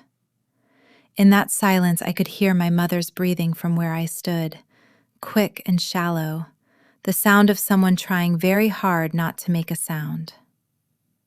I walked out into that blizzard with 14% battery on my phone, 1 dose of glucose tablets, and no coat. I collapsed less than 2 miles from my own front door, and my body temperature dropped low enough that, if you had asked me in that moment, I would have told you I was about to die. I thought that. I remember thinking it clearly. So this is how it happens. I let that sentence sit in the room for a moment. But I did not die. Because at nearly 1 a.m, a woman named Dr. Naomi Whitfield was driving home from a double shift, taking a route she almost never takes, and she saw something wrong in the snow at the edge of the road, and she stopped. I turned toward table 2. Dr. Whitfield stood, and the room broke into applause again, 20 seconds of it, while she cried openly, one hand pressed to her chest. I waited for the applause to settle. Dr. Whitfield did not know me. She had just finished a 12-hour shift and was on her way home to an empty house on the anniversary of the worst day of her own life. But she stopped. She saved me. And a few hours later, in a hospital room, she asked me a single question that changed the entire direction of my life. She asked me, if you could have any life at all, with no limits, what would you choose? And I told her I would spend my life helping kids who feel like their own bodies are too expensive to keep. She gave me a home. She gave me a chance. She taught me that family is not always the people who share your blood. Sometimes it is simply the person who stops the car when everyone else keeps driving. I took another breath. Behind me, the screen shifted. In March of 2020, Dr. Whitfield and I founded Bridge to Insulin. Our mission was simple. No child should ever feel like a bill their family cannot pay. The screen behind me lit up with a single number, huge, bold, white against navy. 2,190. As of this week, I said, we have provided free insulin, supplies, and education to 2,190 children across 4 states. The screen shifted again, a collage assembling itself in real time. 2,190 faces, kids and teenagers holding pumps and vials and glucose meters, some laughing, some solemn, all of them alive and cared for. The room had gone almost completely silent. That number is not random, I said. 2,190 is the exact number of days between the night I was thrown out into a blizzard and the day we officially founded Bridge to Insulin. Every single child that organization has ever helped represents one day I survived between the worst night of my life and the night I finally started building something out of the wreckage of it. I saw movement in my peripheral vision, near the edge of the stage. Brooke had risen halfway out of her crouch where she'd been retrieving her shattered tablet, both hands now pressed over her mouth, her entire body trembling. I kept going. To anyone in this room who has ever been called too much, too expensive, too broken to be worth the trouble, hear me clearly. You were never the problem. You were never the debt. You were the person everyone else simply failed to see clearly enough. I paused and let the silence stretch longer than felt comfortable. And to the people who could not see it, who chose not to see it, I want you to know something. We did not need you to believe in us. We only ever needed one person who did, and one person was always enough. The room came apart. A full standing ovation, easily 90% of the room on its feet, applause that ran for close to a minute. I stepped back from the microphone, looked once more at Dr. Whitfield, who was sobbing and smiling and clapping all at the same time. And then I walked off the stage and down the center aisle, slow, deliberate, unhurried, the same way I had once walked out of a house that no longer wanted me. Except this time, I was walking towards something instead of away from it. As I passed table 4, I stopped. I turned, and I looked at them directly for the first time in 10 years. My mother was crying, silently, her hands trembling in her lap, her mouth open with nothing coming out of it. My father was staring at me, his face gray, something like shame moving across it in slow motion. And Brooke, standing frozen near the stage stairs, her clipboard still on the floor where she'd dropped it, her face bone white, her eyes red and swollen. "Delaney," she whispered. I'm so... I did not stop walking to hear the rest of it. I did not respond. I looked at her for exactly 2 seconds, long enough for her to understand that I had heard her and chosen not to answer. And then I smiled, not cruelly, not triumphantly, just a small, quiet, closed-mouth smile, the kind you give a stranger on the street, and I walked away. I did not owe them my words. I did not owe them my forgiveness. I owed them nothing at all. And in that ballroom, on that night, giving them nothing was the most powerful thing I had left to give. I heard my mother call my name once, faintly, as I reached the doors at the back of the ballroom. I did not turn around. That chapter of my life had ended 10 years earlier, in a snowbank on a February night, and I had already spent a decade writing a new one. Within 36 hours, someone in that ballroom, one of the reporters near the back, had uploaded a clip of my speech to social media, and it went from a few hundred views to something else entirely. By the second day, it had crossed 2.1 million views on TikTok alone.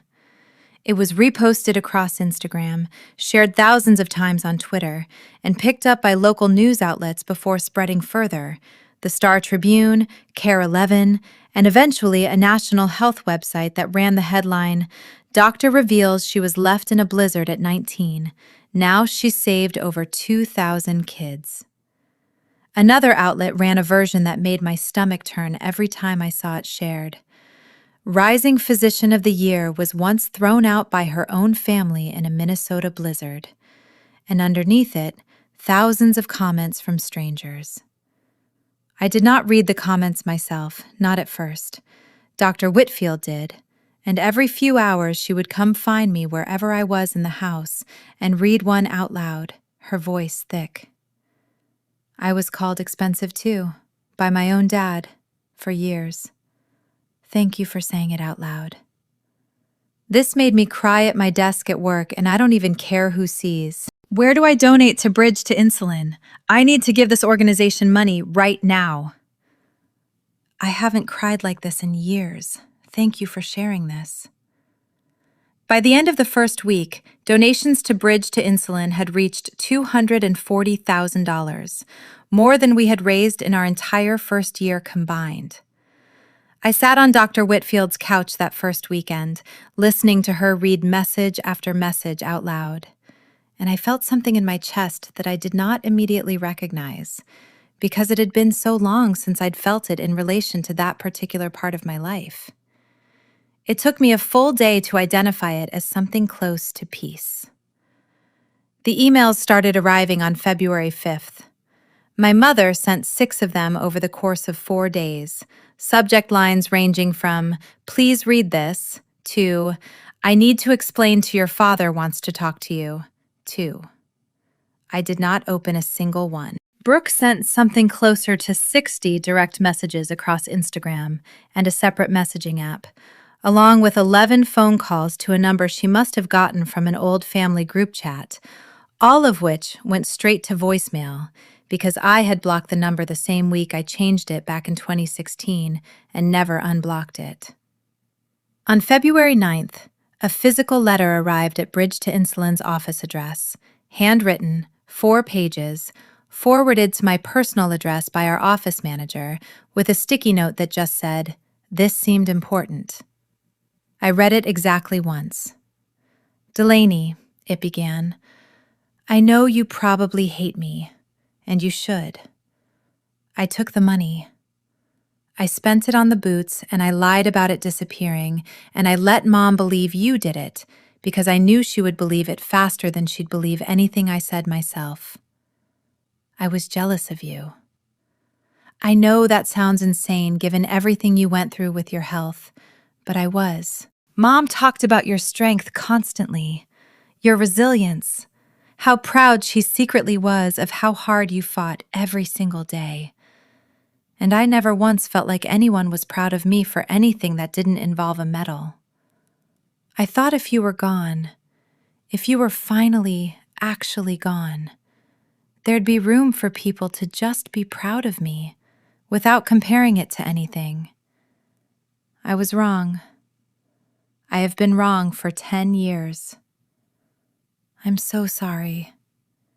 Please, can we talk just once? I folded the letter carefully back along its original creases, put it in a manila folder, wrote closed chapters across the front in permanent marker, and filed it in the bottom drawer of my desk, where it has stayed, untouched, ever since. On February 12th, 9 days after the ceremony, I sent one single email to all 3 of them at once. 4 sentences, sent from my attorney's office address so there would be no confusion about whether it was open for negotiation. I have built a life. I am at peace with it. I hope eventually you find some version of peace too. Please do not contact me again. Then I blocked every phone number, every email address, and every social media account associated with any of them, one by one, methodically, the way you'd secure a house before a storm. Dr. Whitfield asked me that evening how I felt. Light, I told her, and I meant it fully for the first time in 10 years. For the first time in a decade, I actually feel light. On February 18th, I made one final decision related to that whole chapter of my life.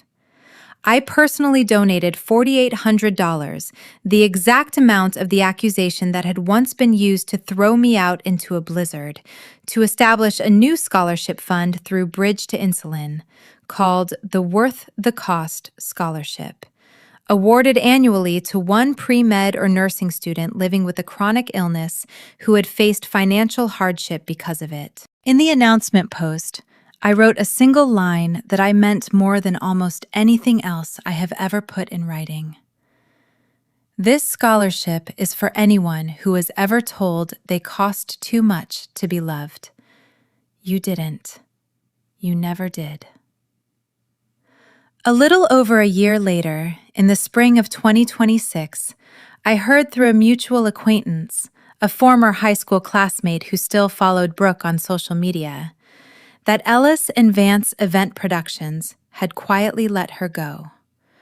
The company, according to the acquaintance, had decided that being associated with the story that had gone viral, once people started connecting the dots between the coordinator seen dropping a clipboard on stage and the sister named in follow-up articles, was not a good look for their client roster.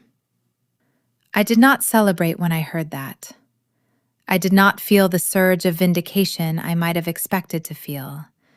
The kind you see people describe online when a person who wronged them finally faces some consequence. I just felt still. Quiet. Like a door that had been swinging on its hinges for a decade had finally settled shut on its own, without me needing to slam it. I want to back up for a moment because I skipped over something that mattered more to me in the quiet of my own life than almost anything that happened on that stage.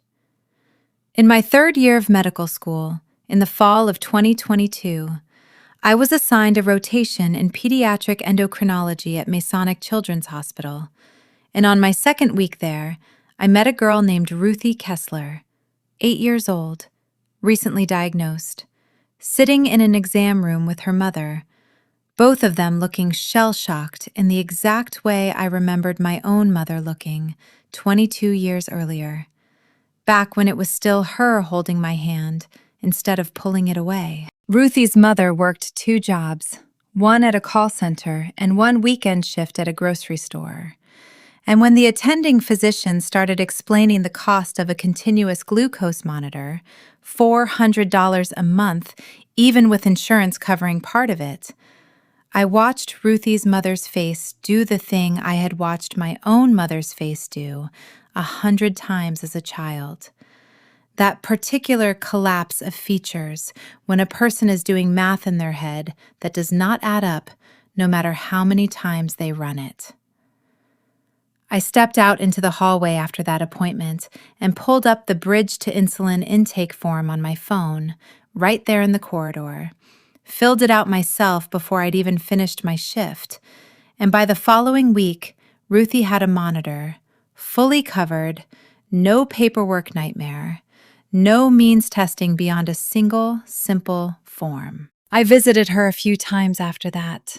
Not as her doctor exactly, since I wasn't yet licensed to practice independently, but as someone who had once been exactly where she was. On one of those visits, she asked me, very seriously, the way only an 8-year-old can ask something serious, "Does it ever stop being scary?" And I told her the truth. Not completely, but it stops being something you're ashamed of. And that part matters more than the scary part going away. She thought about that for a long moment, and then she said, "My mom cried in the car after we found out. I heard her. I told her that her mom crying didn't mean she was mad at her. It meant she loved her enough to be scared for her, and that those were 2 very different things that can look almost identical from the back seat of a car." I don't know if an 8-year-old fully absorbed something like that in the moment, but I like to think some version of it stayed with her, the way certain sentences stayed with me for over a decade before I finally understood what they meant. Ruthie is 13 now. She still comes to our annual Bridge to Insulin family picnic every summer, and last year she told me she wants to be an endocrinologist too, and I had to walk into the supply closet at the community center where we hold the picnic and cry for exactly 90 seconds before composing myself enough to go back outside and hand out popsicles like a normal, functioning adult.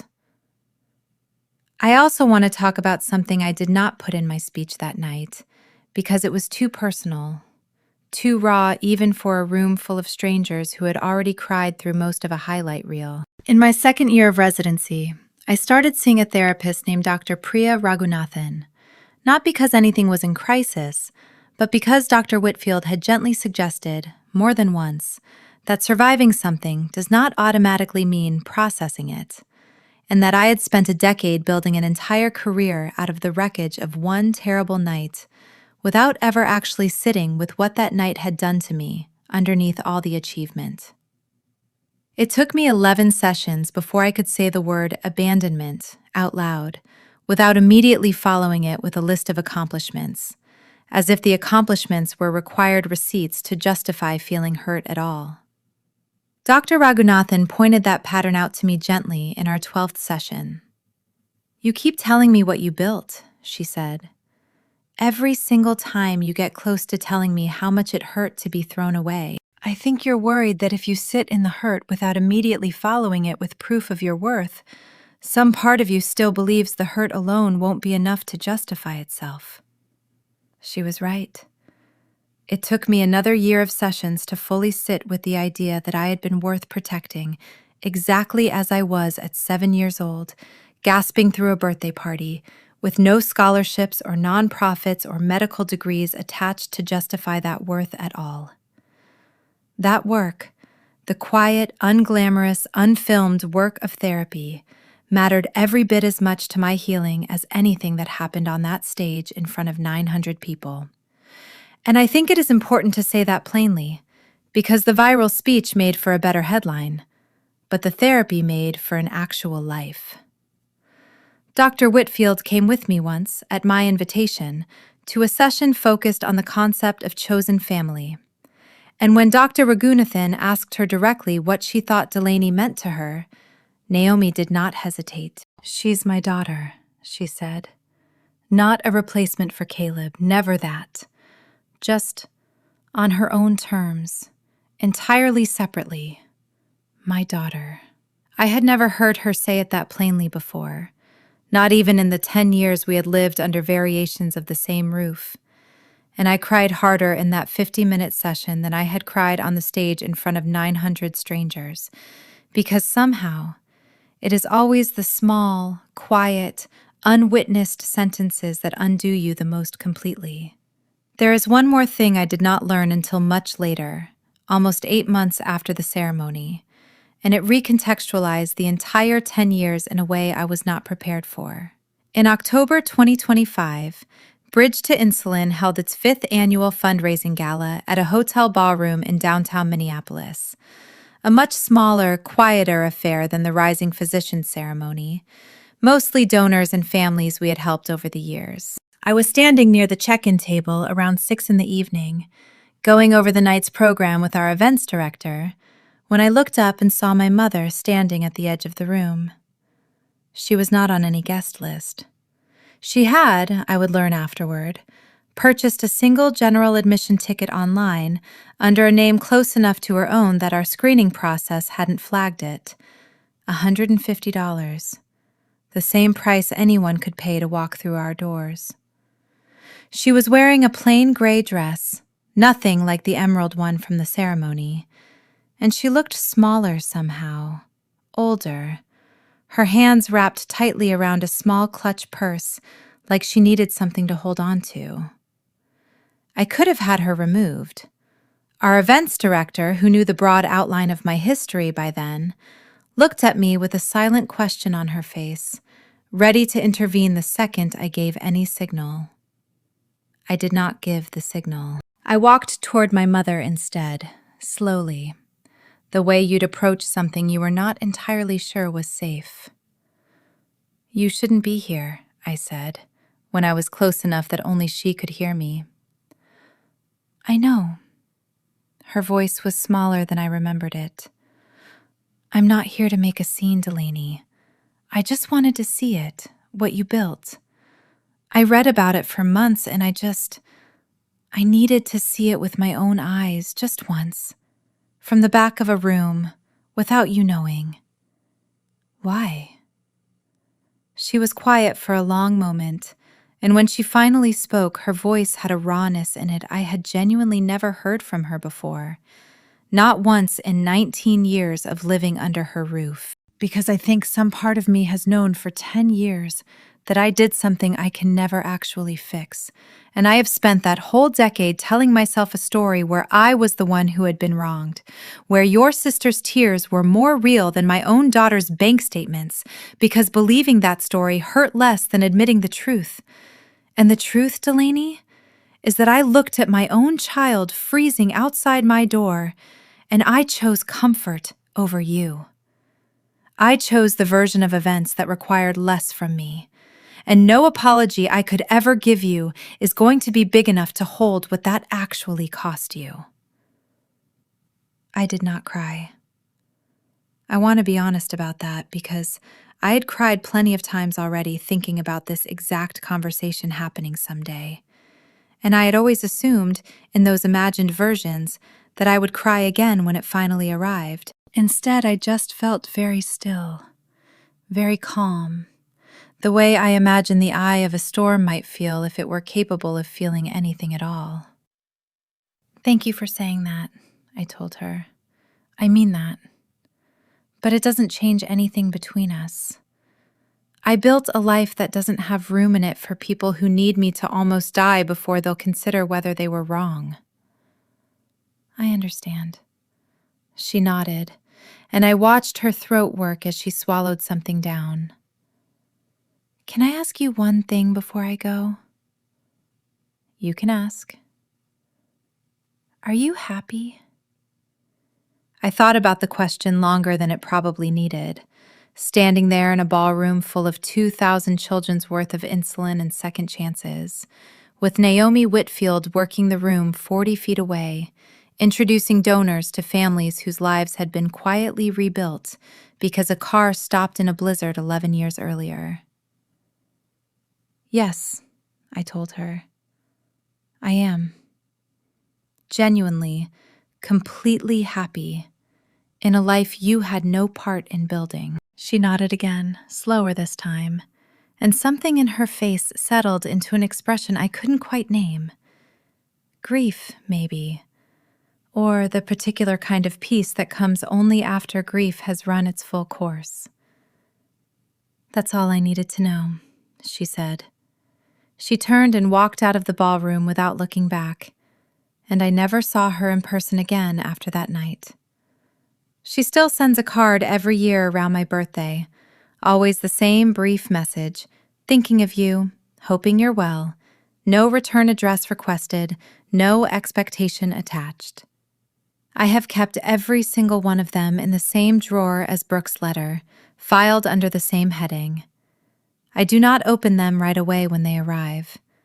I let them sit on my counter for a few days first, the way you let a photograph develop before you're ready to look directly at it. Around that same time, in my personal life, something good had also been quietly taking root that had nothing to do with any of this history at all. I had met a man named Theo Ferrante, a pediatric nurse at the same hospital 2 years earlier, in the cafeteria of all places, both of us reaching for the same last container of the good yogurt at 11 at night during back-to-back shifts. Theo did not know the full shape of my history for the first 4 months we dated, not because I was hiding it exactly, but because I had learned to be careful about who got access to that particular room in my life. When I finally told him, sitting on my own couch on a quiet Sunday afternoon in the spring of 2023, he listened without interrupting for the full 40 minutes it took me to tell it. And when I finished, he did not say anything about how strong I was or how proud he was of what I'd built, the things people so often say that, however well-intentioned, still manage to center the achievement over the wound. He just said, "I'm so sorry that happened to you.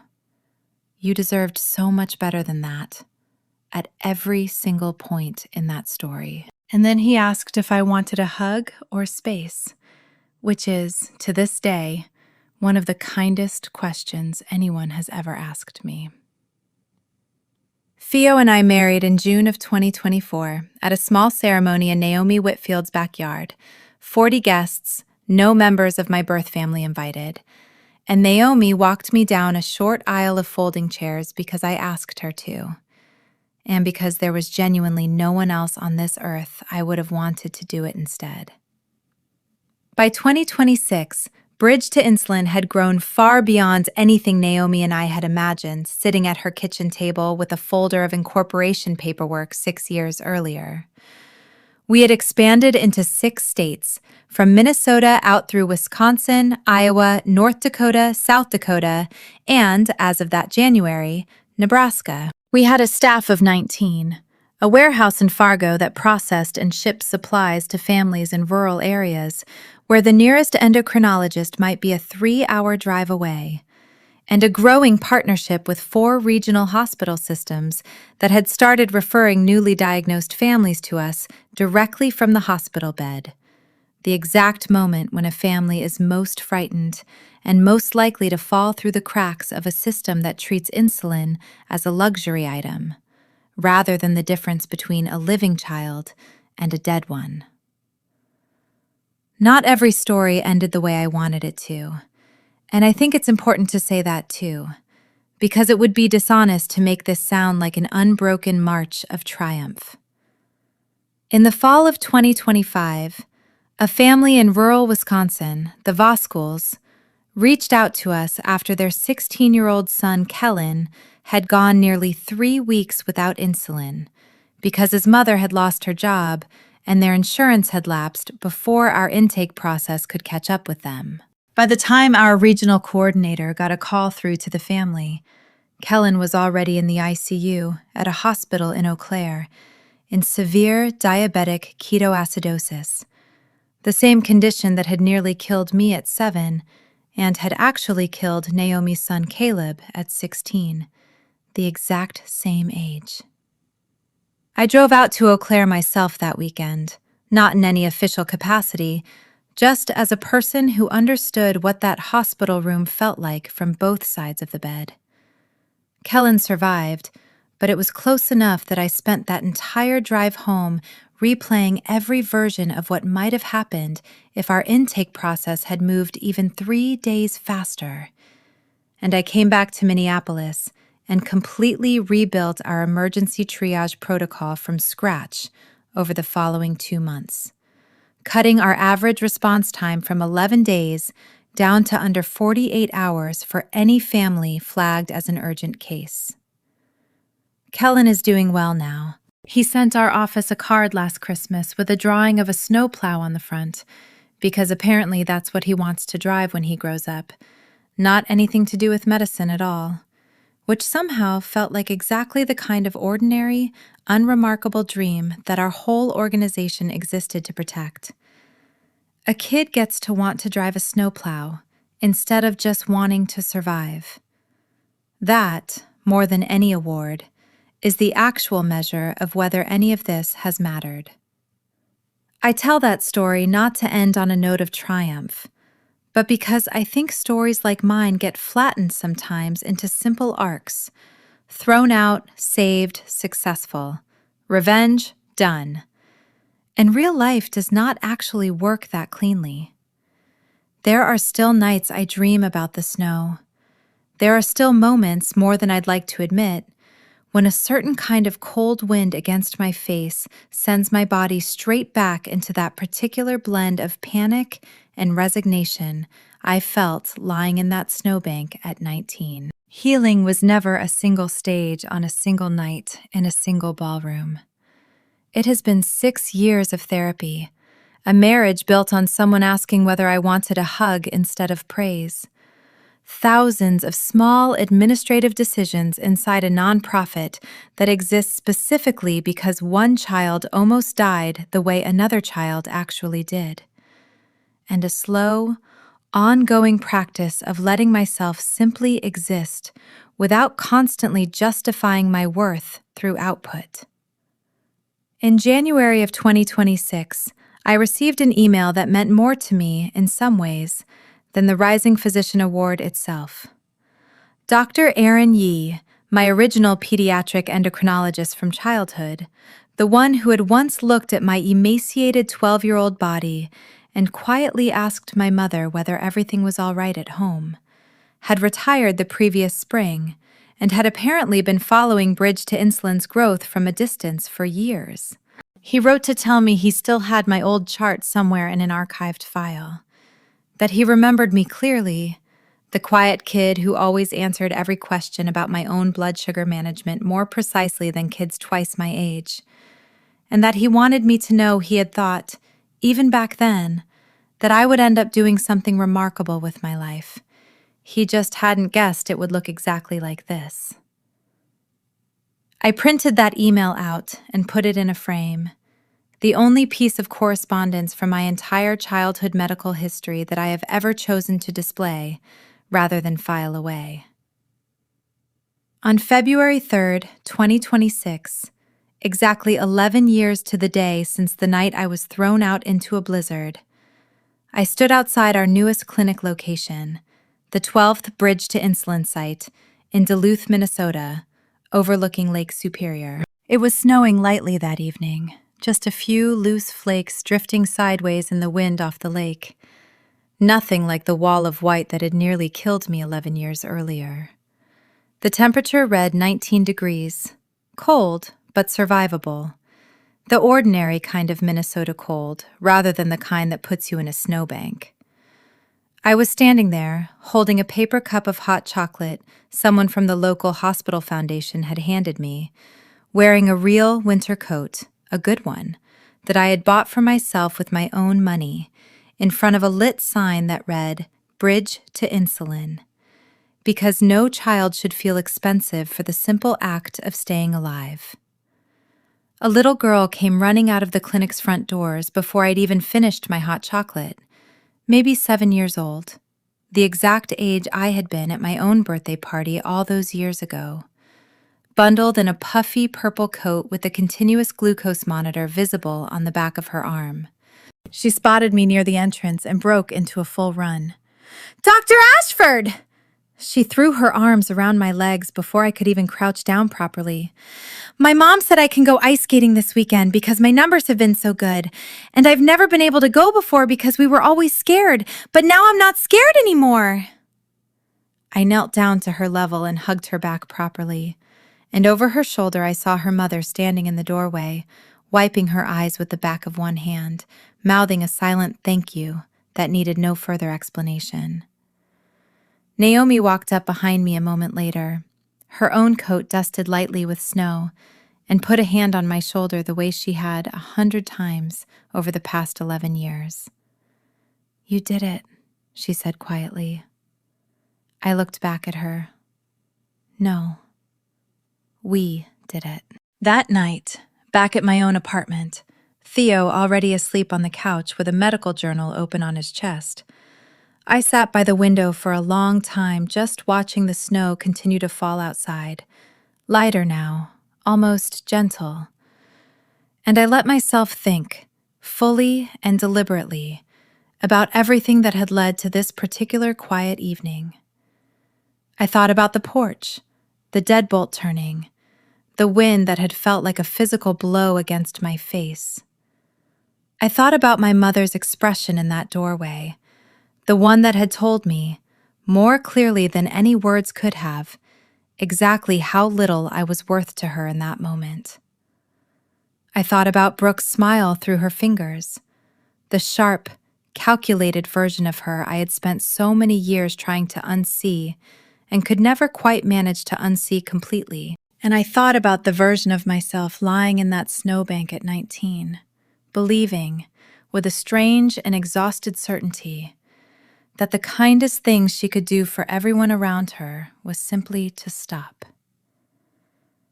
I realized, sitting there with the snow falling outside my own window, in my own home, that I had never actually wanted revenge. Not really. Not even in the years when I imagined confronting them. Not even in the moment I found that Instagram photo of the boots. Revenge keeps a person small. It keeps you permanently tethered to the people who hurt you, rewriting and replaying their story instead of building your own from scratch. What I had actually wanted, underneath all of it, was proof, undeniable and complete, that love was never something that could be measured in dollars, in the cost of a hospital bill or a designer handbag or a coaching fee. I wanted proof that worth is not a ledger anyone gets to keep, and that family, real family, is not defined by blood at all, but by who chooses to stop the car when everyone else in your life keeps driving straight past you. And more than anything, I wanted every single child who has ever felt expensive for the simple, involuntary act of needing to breathe, or needing insulin, or needing anything at all just to survive, to know something I did not know for the first 19 years of my own life. You are not a burden. You never were. You are priceless, exactly as you are. And somewhere out there, whether it takes you 1 year or 10, the right people will find you, and they will never once make you feel like you cost too much to love. I should say something about my father, because for most of this story he exists mostly as a silent, downward-staring figure in doorways, and that silence was, in its own way, its own kind of harm, even if it never looked as dramatic as my mother's fury or my sister's calculated tears. My father, Daniel Ashford, worked as a claims adjuster for a regional insurance company for nearly 30 years, a job that, I have come to understand as an adult, trained him to see every human problem through the lens of documented cost versus documented benefit, filed forms, approved amounts, denied amounts. I think, in some deeply unexamined corner of himself, he applied that same framework to his own household, without ever once questioning whether it belonged there. He reached out to me exactly once, separately from my mother, in the summer of 2025, several months after the ceremony. It came as a single letter, typed rather than handwritten, 3 paragraphs long, formal in a way that made it clear he had drafted and redrafted it many times before sending it. He did not ask for forgiveness, the way my mother eventually did in that ballroom. He simply wrote that he had spent 30 years approving and denying other people's insurance claims, deciding professionally what kind of suffering deserved to be covered and what kind did not, and that he had brought that same cold arithmetic home with him every single night, without ever noticing he was doing it to his own child. He wrote that he was not asking me to respond, only that he wanted me to know he understood, finally, far too late, that a daughter is not a claim to be adjusted, and that his silence in that doorway 11 years earlier had been its own kind of vote, cast against me, even though he never said a single word out loud. I did not respond to that letter either, but I kept it, in the same drawer as everything else, because unlike my mother's ballroom apology, which still carried an undertone of wanting something back from me, my father's letter asked for absolutely nothing in return. And that distinction, small as it might sound, mattered enough to me that I have reread it perhaps a dozen times since. As for Brooke, the fuller picture of what happened to her came together slowly, over roughly 2 years, mostly through the same mutual acquaintance who had first told me about her job loss.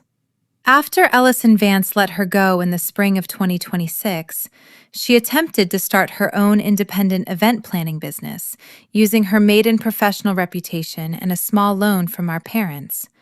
$13,000, according to the acquaintance, though I cannot personally verify that figure. The business struggled from the outset, partly, I'm told, because prospective corporate clients ran basic background searches before signing contracts and kept finding the same viral clips of my speech alongside follow-up articles that had, by then, named her directly as the sister at the center of the story. She rebranded twice under different business names over the following 18 months. Neither rebrand fully recovered her client base.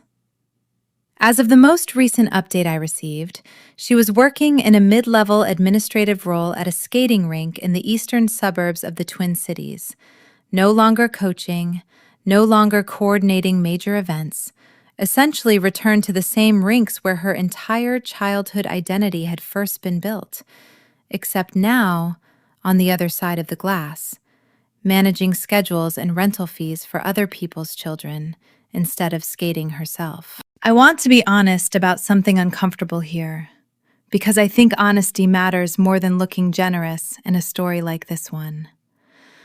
When I first heard about her business struggling, there was a small, sharp, ungenerous part of me that felt something close to satisfaction. And I don't think that reaction makes me a bad person.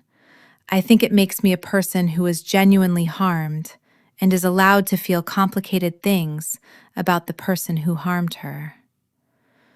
But that feeling never lasted long, and it never once made me want to reach back out, celebrate publicly, or in any way insert myself into her decline the way she once inserted a lie into the center of my life. I let it exist as a fact I was aware of, filed alongside everything else, and I moved on with the actual, forward-facing work of my own life, which had far more room in it for 2,000 children who needed insulin than for one sister who once needed a scapegoat. I never told the story, publicly at least, of exactly how hard those first 18 months of Bridge to Insulin actually were, because a highlight reel with a rising donation total does not tend to capture the reality of two people running a nonprofit out of a spare bedroom with a secondhand filing cabinet and a laptop that overheated if you ran more than 4 browser tabs at once.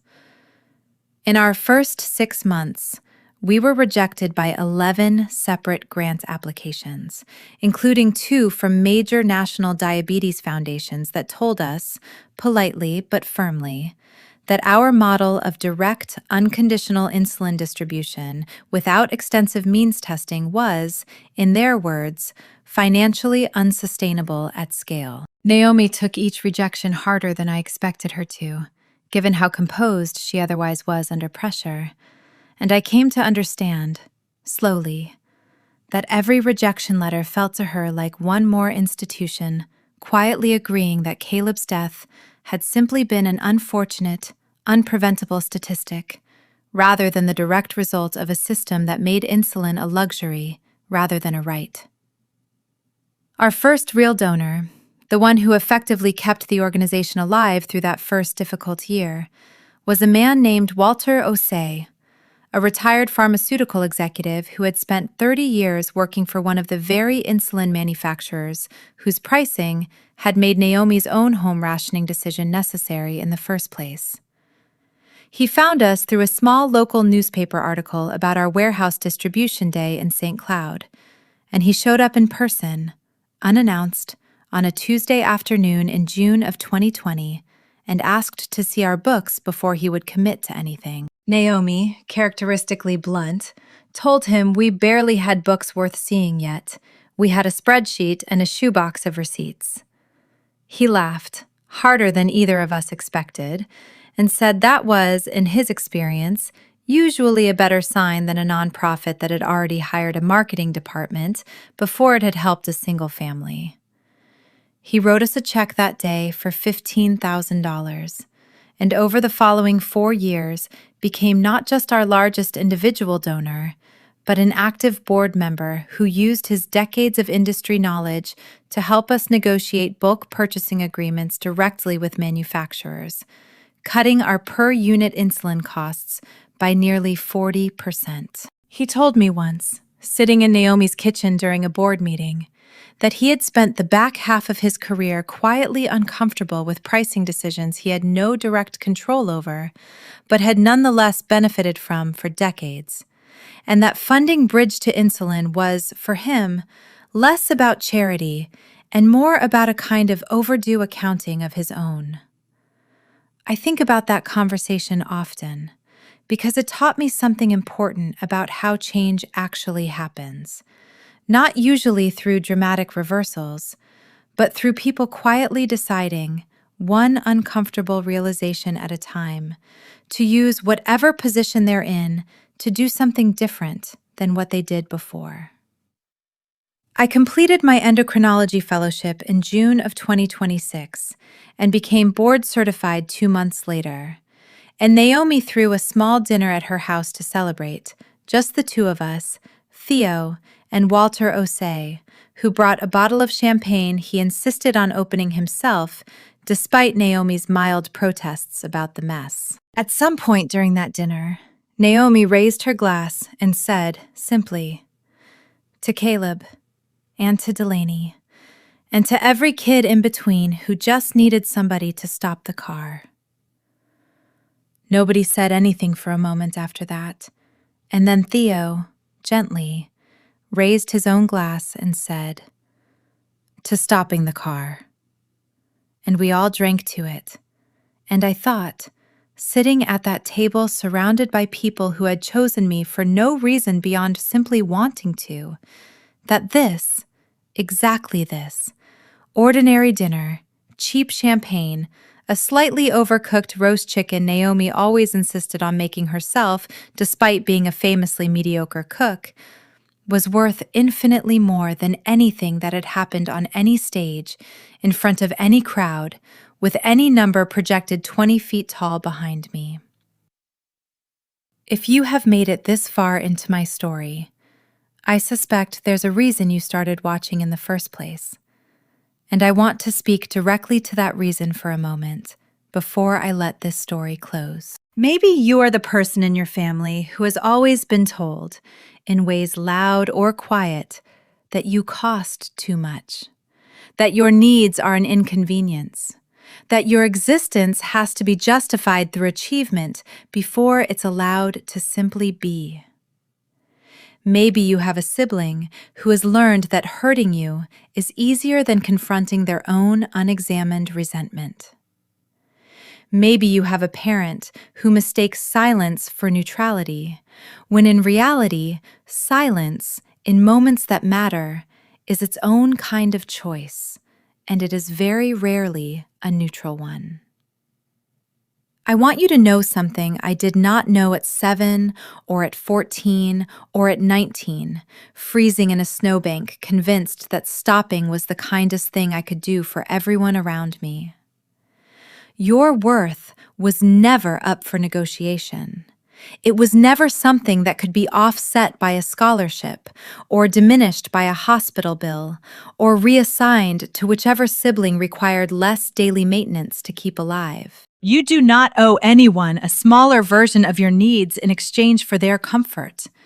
And if the people who are supposed to love you unconditionally have made you feel otherwise, I am not going to tell you that everything works out exactly the way it did for me, with a viral speech and a nonprofit and a number projected 20 feet tall on a screen, because life does not owe anyone that particular shape of resolution. And waiting for a dramatic vindication moment is its own kind of trap. What I will tell you is that it is possible to build an entire life, slowly, unglamorously, one difficult decision at a time, in which the people who once made you feel expensive simply become irrelevant to your daily experience of being alive. That is available to you. It does not require a single confrontation, or a single scene, or a single moment of anyone finally seeing you clearly.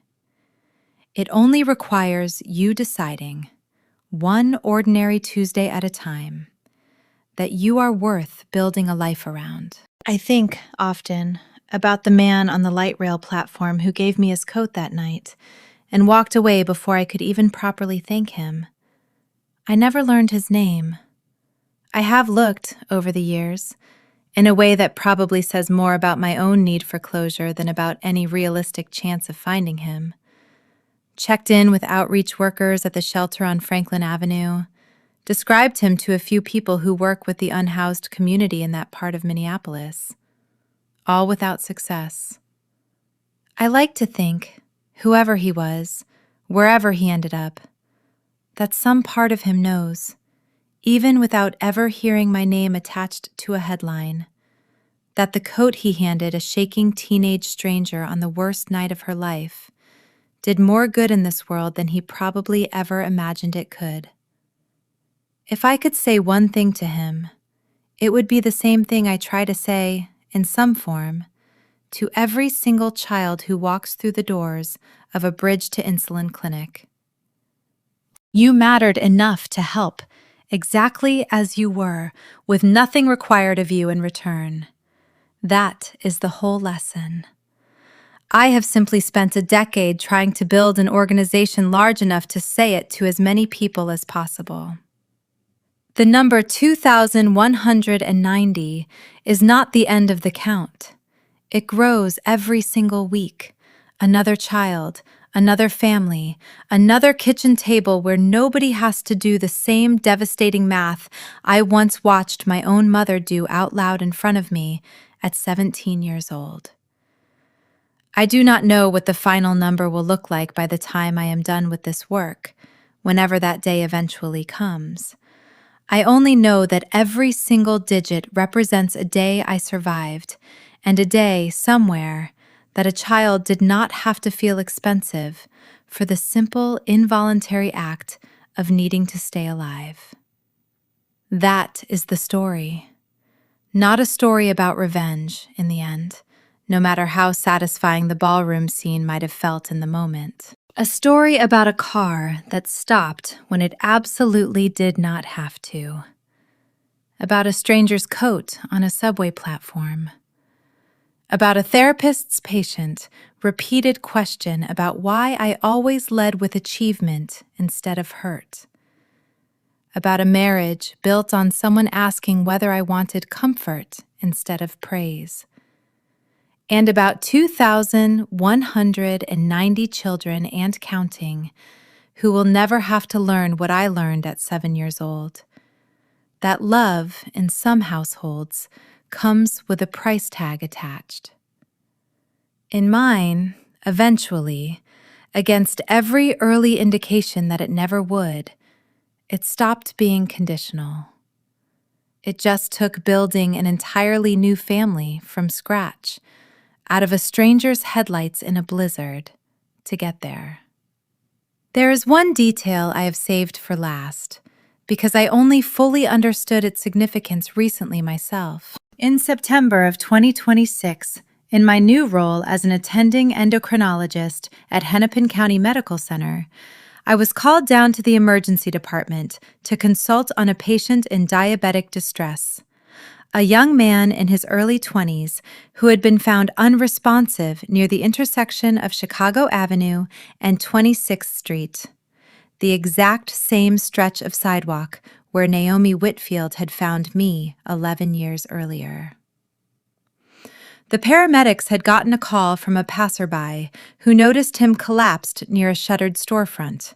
The same dry cleaner, still shuttered all these years later, that had marked the edge of my own collapse.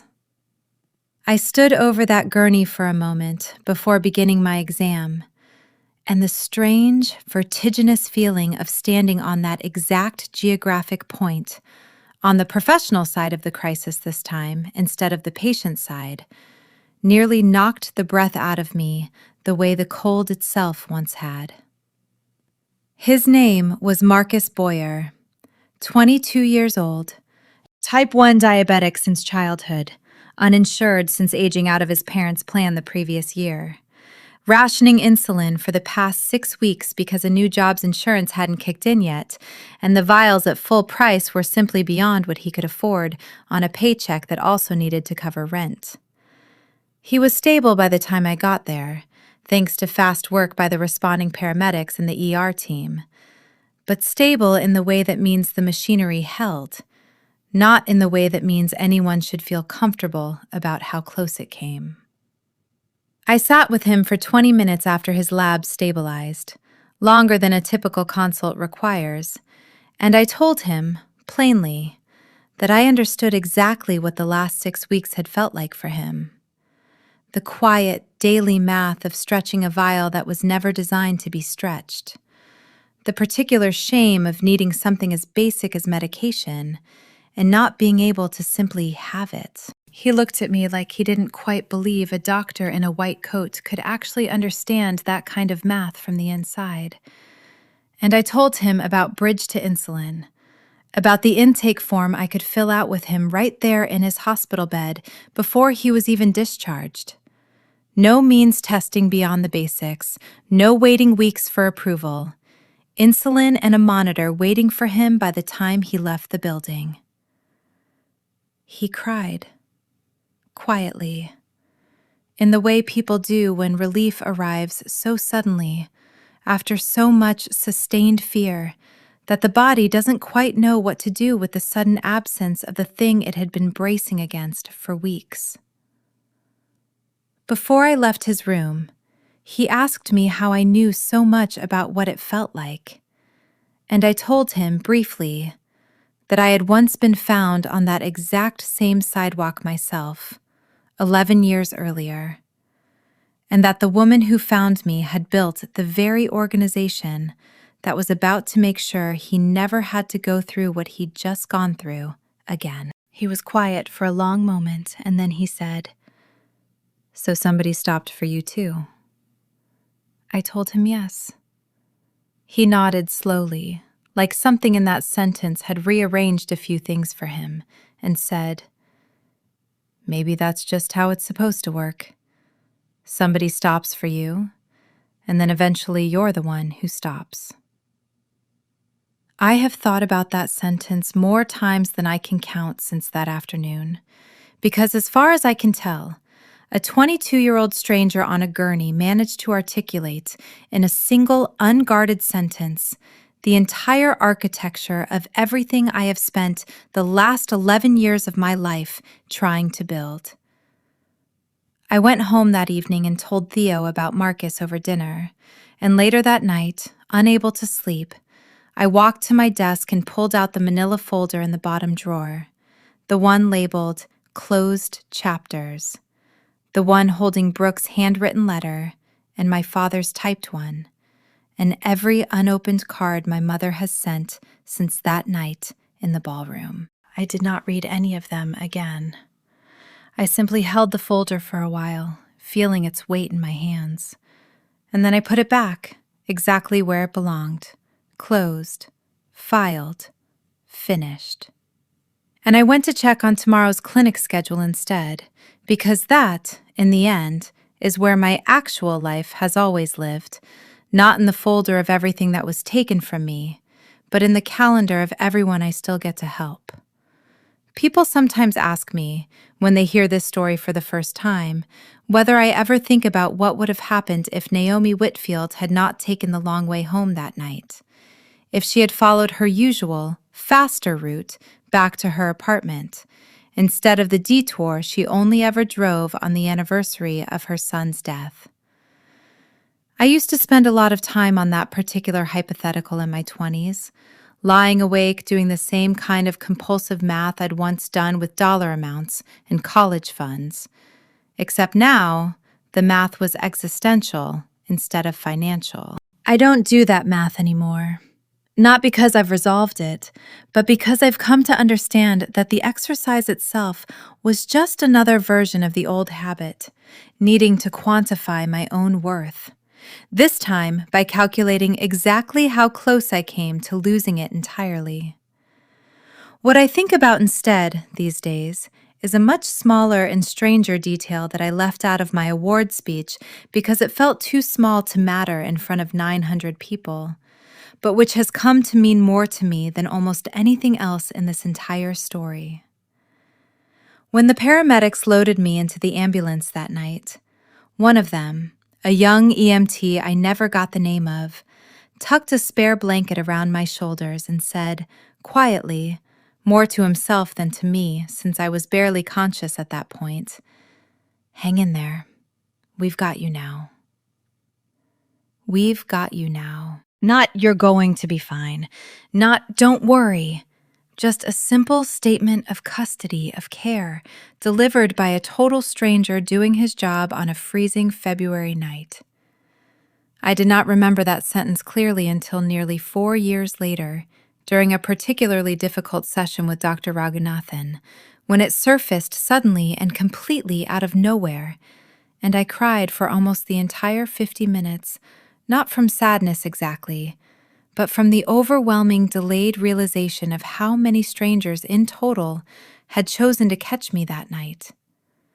The man on the light rail platform, the transit officer who pointed me toward a shelter instead of simply moving me along, the unnamed EMT, Naomi. All of them people who owed me nothing, who had no history with me, no stake in whether I lived or died beyond the basic, unremarkable fact of shared humanity. And every single one of them chose, in their own small way, to catch me anyway. I think that is the real center of this story, more than the accusation, more than the blizzard, more even than the ballroom. Not that my family failed me, though they did, completely and specifically, in ways that took years to fully name out loud, but that an entire chain of strangers, none of whom coordinated with each other, none of whom knew they were part of anything larger than a single small kindness on a single cold night, together built the exact net that my own family had refused to be. I did not survive because I was strong, though people love to tell me that, and I understand why it's a satisfying thing to say about a person who built a nonprofit and gave a viral speech.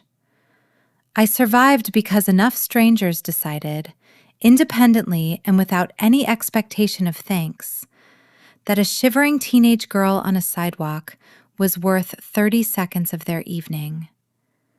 That is not a story about individual resilience. It is a story about the quiet, distributed decency of people who will never know how much their small choice mattered. And I have built my entire adult life around trying to be one more link in that same unglamorous, essential chain for as many children as I possibly can, for as long as I am able to keep doing it. That, in the end, is the whole story. Not the number on the screen, though the number matters. Not the ballroom, though I will never forget the sound of Brooke's tablet hitting that marble floor. Just a long, unglamorous chain of people who stopped, one after another, for a girl none of them had any obligation to save, until eventually she became someone who could stop for others, too. If you take nothing else from this story, take that. Somebody, somewhere, right now, needs you to be the one who stops the car. You do not need a nonprofit or a medical degree or a viral speech to do it.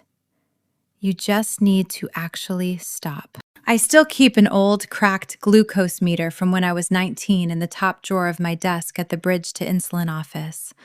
The same model I was using the night I collapsed in the snow, long since replaced by newer technology in my actual daily life. I keep it there for the same reason some people keep a rock from a mountain they once climbed.